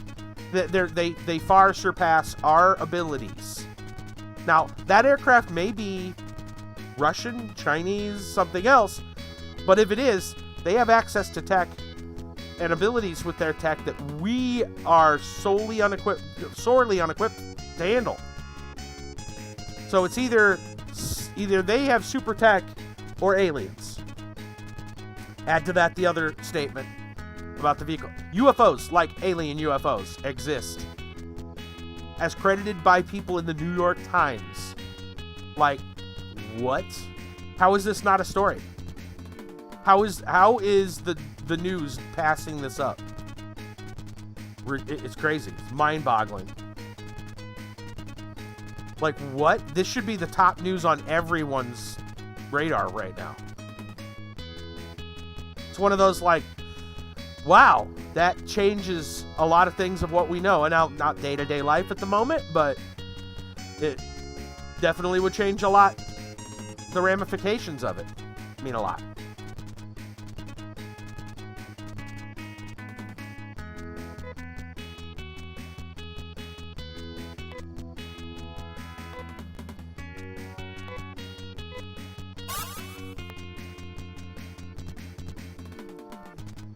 Yeah, that's probably the article that I read before. You guys yeah. Seriously, man, that's crazy stuff. Yep. Here, for example, I'm not going to read the whole thing because I've read it before on this stream. I'm going to put some music on here. But yeah, Senator Marco Rubio, Florida Republican Acting Chairman, Senate Select Committee on Intelligence, told a CBS affiliate, Miami, that he was primarily concerned about reports of unidentified aircraft over American military bases as the government's interest to find out who was responsible. He expressed concerns that China or Russia or some other adversary had made a technological leap that allows them to conduct this sort of activity. Unidentified, he says some of the unidentified vehicles, aerial vehicles over U.S. bases, possibly exhibit technologies not in the American arsenal. Wow. Right? That's big freaking news, man. Where's the other one about the defense contractor? It's all in the same article here. I'm trying to find the quote.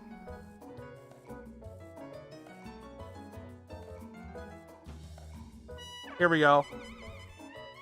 Eric W. Davis, astrophysicist who worked subcontractor consultant for the Pentagon UFO program since 2007, said in some cases examination materials so far had failed to determine their source and led him to conclude we couldn't make it ourselves.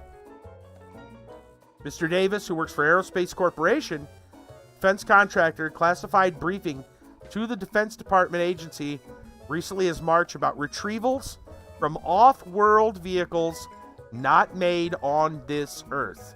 That's the quote. Why? Why is that not being in the news cycle, man? That is crazy. Again, that's New York Times. New York Times.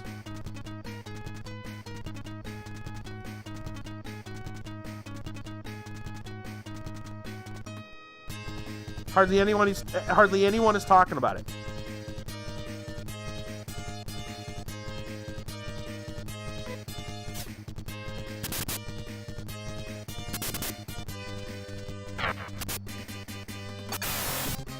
Netflix did a history on RPG games and never mentioned Dragon Quest, just Final Fantasy. I mean, if you're gonna go to Netflix for your RPG history or gaming history, then there's your first problem, right?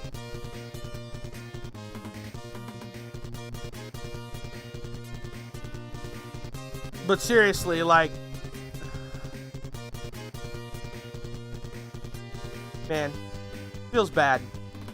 You know what feels bad? It feels bad that I've probably forgotten more about certain things, certain topics, certain intricacies of games. I've probably forgotten more about gaming history than most people have ever known, right? When you get my age, you'll understand that, and I paid a lot of attention to it too. But I swear I've probably forgotten more about gaming history than other people have ever known. What I'm saying is I'm a sponge for useless trivia. But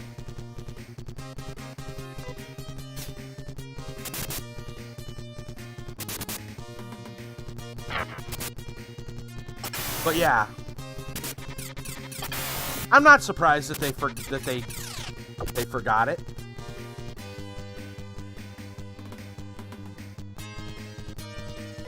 It's what happens, dude. It's lazy journalism.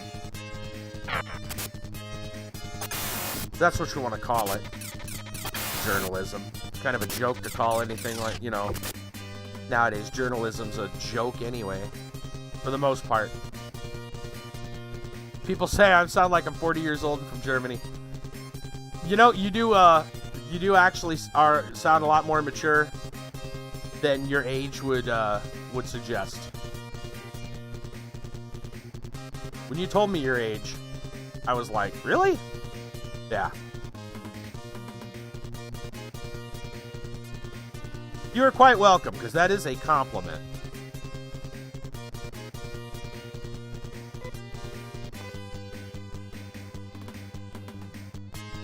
Alright, we're going to try to not get our characters killed here. With a big heal.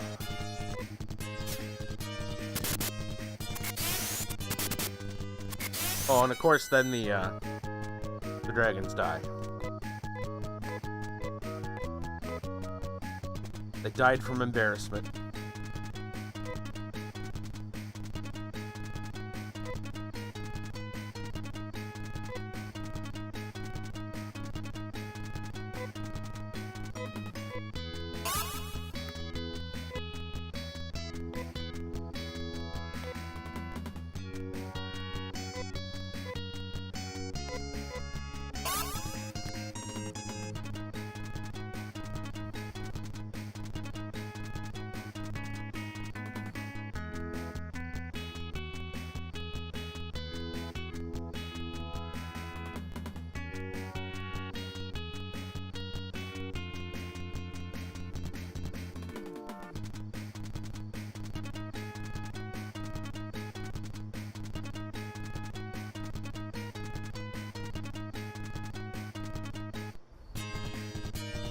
How's the leveling going? Slow. Our main guy is 34. We need to get him to 35. He was 33 when we started. So, it's getting there. It'd be really nice if we get it there before the night's over, but no promises.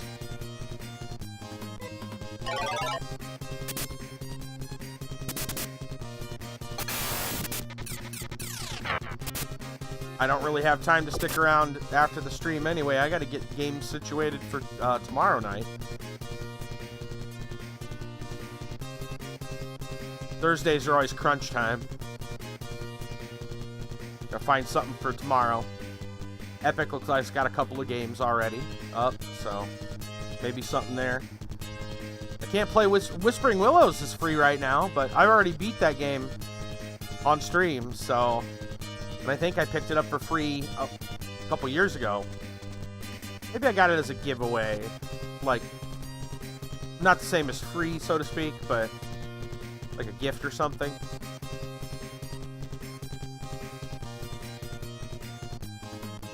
Would feel weird doing that for a Friday game, though. Dang it, I used Snow Crown again.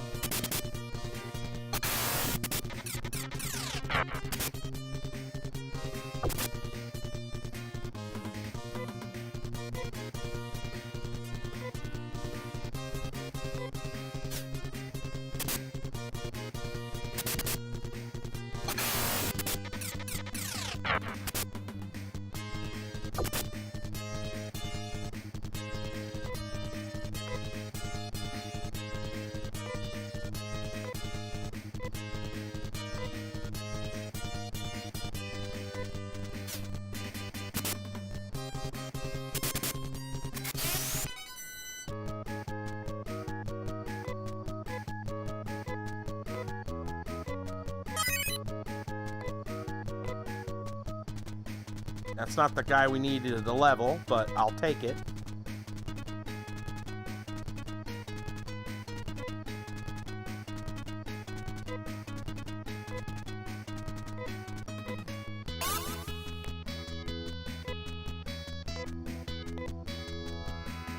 $34 and Amy at 32. We need Saul to be 35. 35, he gets a really good spell that we might be able to wombo combo on that that boss. That's the strategy I'm going to try to go for. Didn't realize how important it would be to get that until we fought Dark Force today, and we're like, yeah, I think we're going to need the wombo combo.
Alright, we're gonna hope that they don't double attack our guy before the healer gets to him.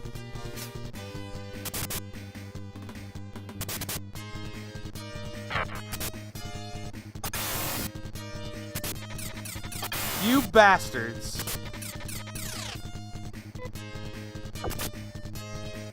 RNG strikes again.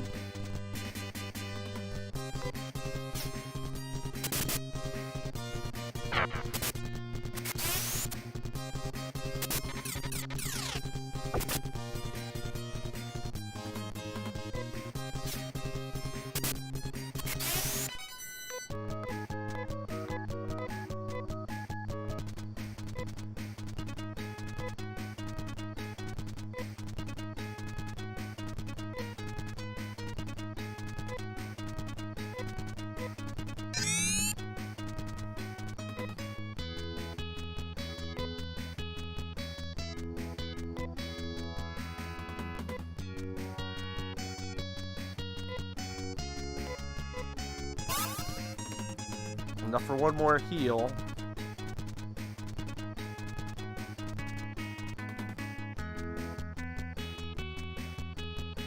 But the game just has it out for you.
Save again.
You know what I just realized?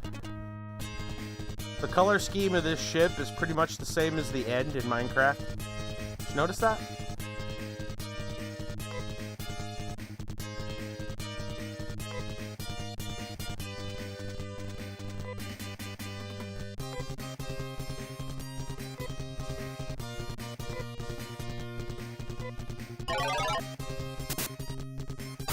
Kind of that pastel yellow of endstone combined with the lavender of like the chorus blocks.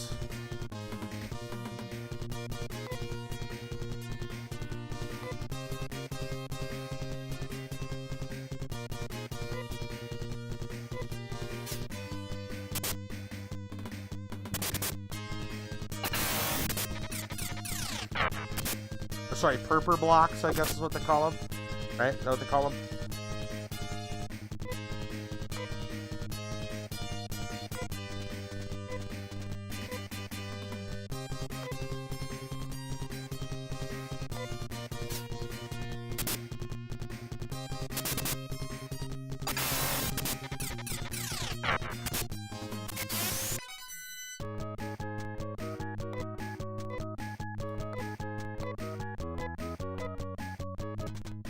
And look at that.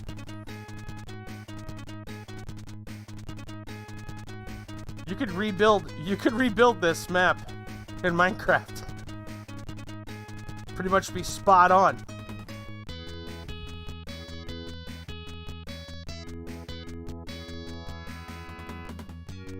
Huh.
Now the real question is, do you think that's coincidence, or is that like a reference?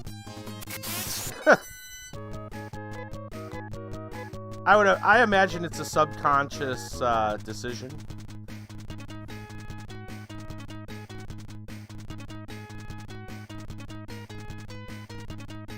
Probably subconsciously influenced.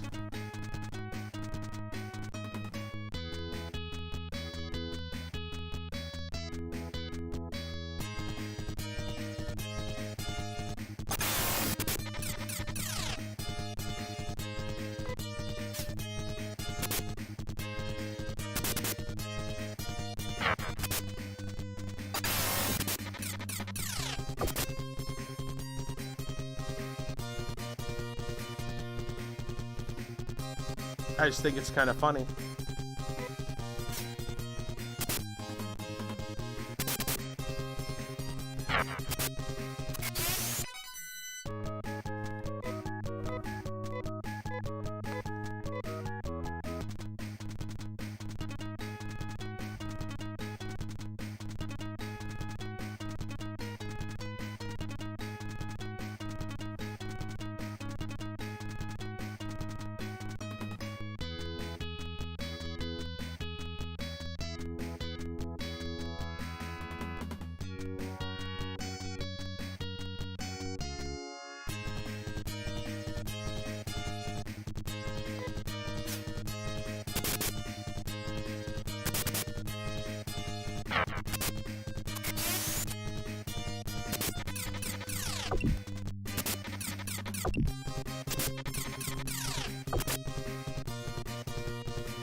You know what else is kind of weird?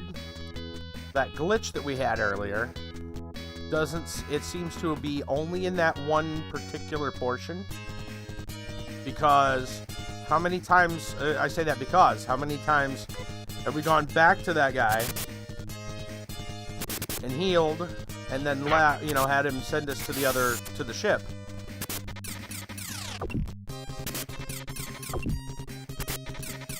And we haven't had that problem. It's like the glitch is just in that one section. Kiba, thank you so much, by the way, for finding an answer to that. A fix. Oh, man. I'll tell you what. I'd have been so pissed. Gotten that far, and then be like, oh, it's a glitch. You can't continue.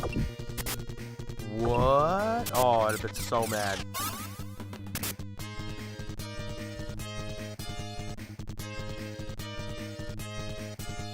I mean, I might have looked it up. The truth of the matter is, I probably wouldn't have looked it up because I don't care about the game that much, right? My opinion of this game has already been fairly clear. Like, I'm finishing it to say that I finished it.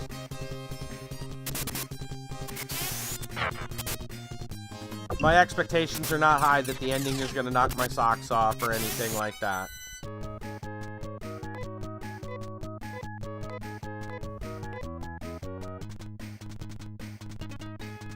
And, it's a good way to, basically combat the critics that maybe have their nostalgia glasses on. That are like, oh, this is one of the best RPGs ever. Like, yeah.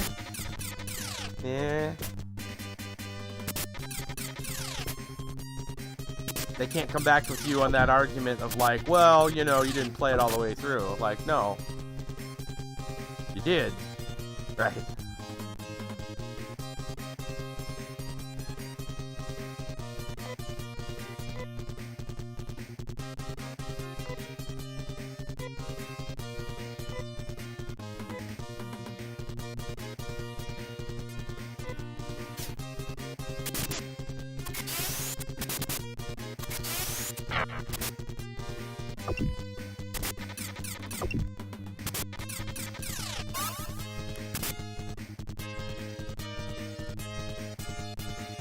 Take care of the poison after the battle.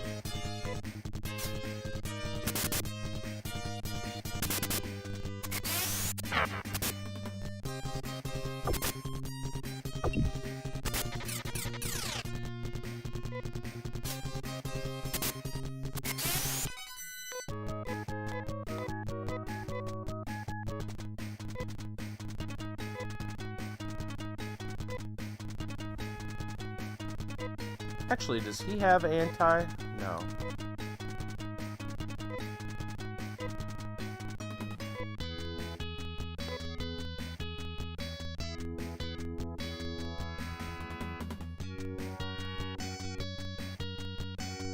Yeah, you know, if some kind of glitch like that happens in a game that I really want to play,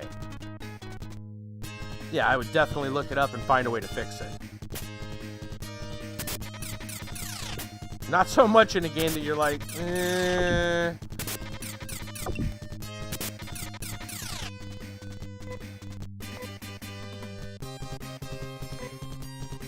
That said, I'm glad that there was a fix.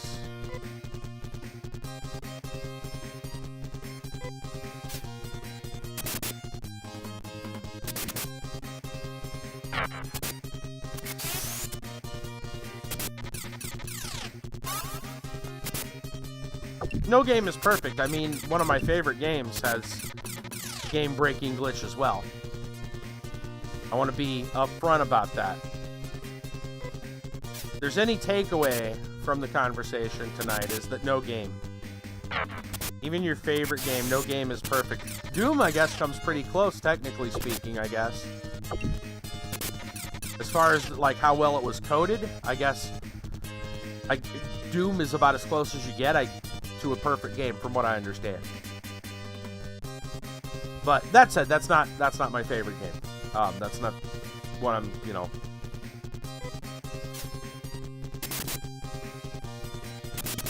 The perfect game, I guess, is, you know, like a unicorn, right? But yeah, I've mentioned it already tonight. Gothic, love Gothic. That's a great game. It has a game-breaking glitch. Yeah, Doom has very beautiful code. Yeah, exactly. But, I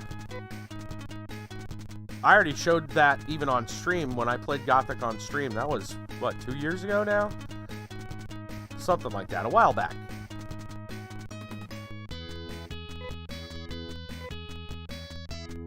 But I showed the glitch.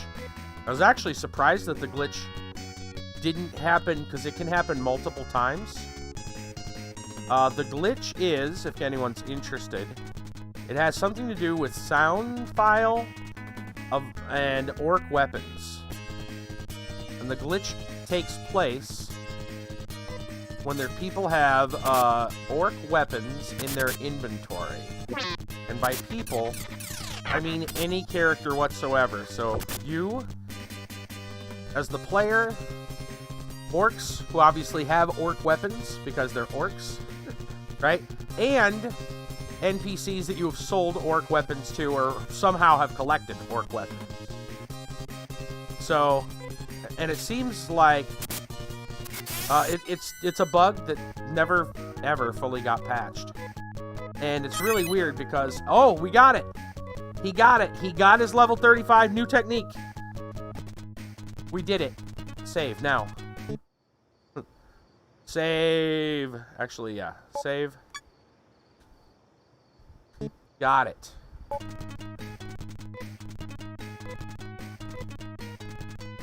Level 35, Saul. Got it. He is level 35. He's ready to go. Now, I think... Well, we can't see this spell because it's got to be in combat.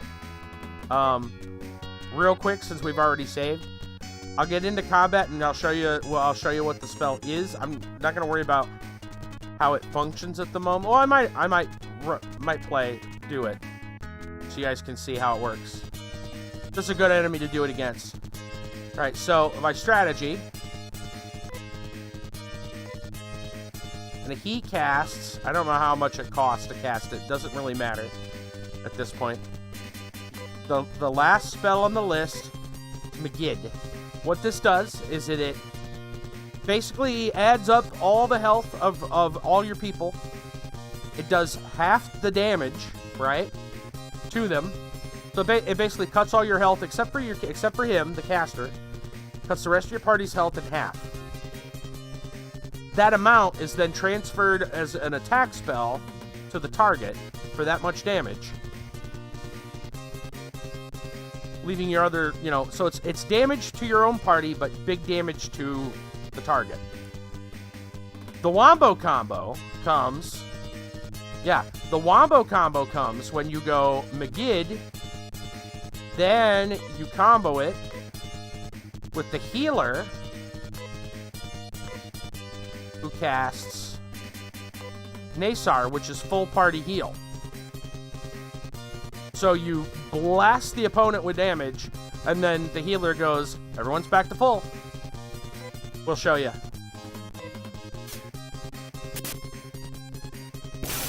Blam! Well, we didn't have enough time to do it, but because he killed them. But if they survive, then your healer would then heal everyone up to full.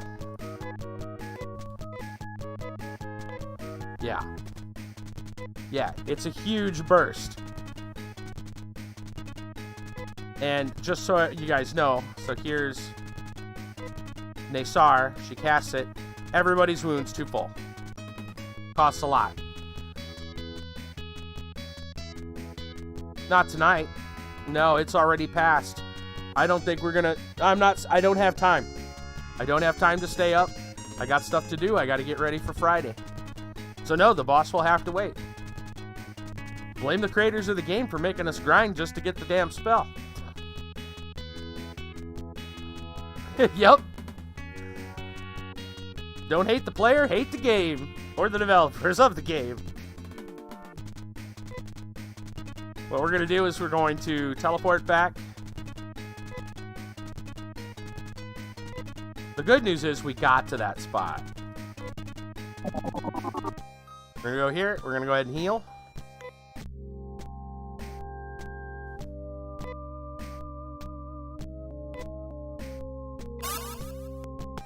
There. Then we're going to save it again. We'll be ready for the next one. There. And we can just back out. Alright, so there we go. That is the deal for tonight. Yes, exactly. Save, save. I'm not going to go back to a whole nother town and save. That feels a little ridiculous. Anyway, if you guys liked what you saw tonight, make sure to hit the follow or subscribe if you're on the YouTube side. I would, as I said before, normally host somebody. Thursdays are really busy, though. I like to stick around when I host, and I don't have time to stick around. So no host tonight. I'm sure there's some wonderful people out there. I'm more than willing to go check them out. You're welcome. I use welcome and willing interchangeably incorrectly. I don't know why. It happens when I get late. Your bed's right there. Exactly. I don't have time for that. I got to set something else up, and then I get to go to bed. But yeah. Anyway, that'll be it for tonight. Kiva, thanks for sticking around the entire stream tonight. I appreciate it, man. I'm going to head out. Is there anything else I want to tell anybody about? Hey, you know what? If you really, really, really, really liked what you saw, you might want to consider hitting up my subscribe star. And it's like subscribing on Twitch or something like that. It's a monthly thing, right? And I'm pushing that right now. Please don't, don't hate me, because it's brand new. I just got it going, and we're really close to the first big goal, which will be monthly Perler giveaways in my Discord. Right? We're so close right now. Real close to that. Also, for a limited time until the end of the month, you can get access to the tiers that have monthly Perlers delivered to your door, both at the $10 and the $50 level. If you really like Perlers, you can go big. But yeah, those are going to get closed off at the end of the month, and they're going to be locked away, and I only let people into those very exclusively. So You want to get in now, otherwise you'll be waiting a long, long time to get back to them. So anyway, if you're interested, it's there. I'm going to go ahead and bring up the star for that link. Appreciate if you give it a look and consider it. Anyway, we're going to call it a night. If you like free games, make sure to tune in tomorrow night. We'll be playing something for the Friday free game feature, 9 p.m. Eastern Time. If you really, really like free games, you might want to consider joining my Discord or following me on Twitter, because I post free games. I just put, 3 games up this week? Or just tonight? Or today. Earlier today, I put up 3 games. Technically yesterday. Whatever. Recently. 3 games. If you want to find out what they were, well, I'll tell you. Those Whispering Willows, Enter the Gungeon, and God's Trigger. If you're interested in picking those up, go check Twitter or join my Discord and you'll find it. I'll see you guys tomorrow night for the Friday free game feature. You'll have a great evening. Take care, everyone.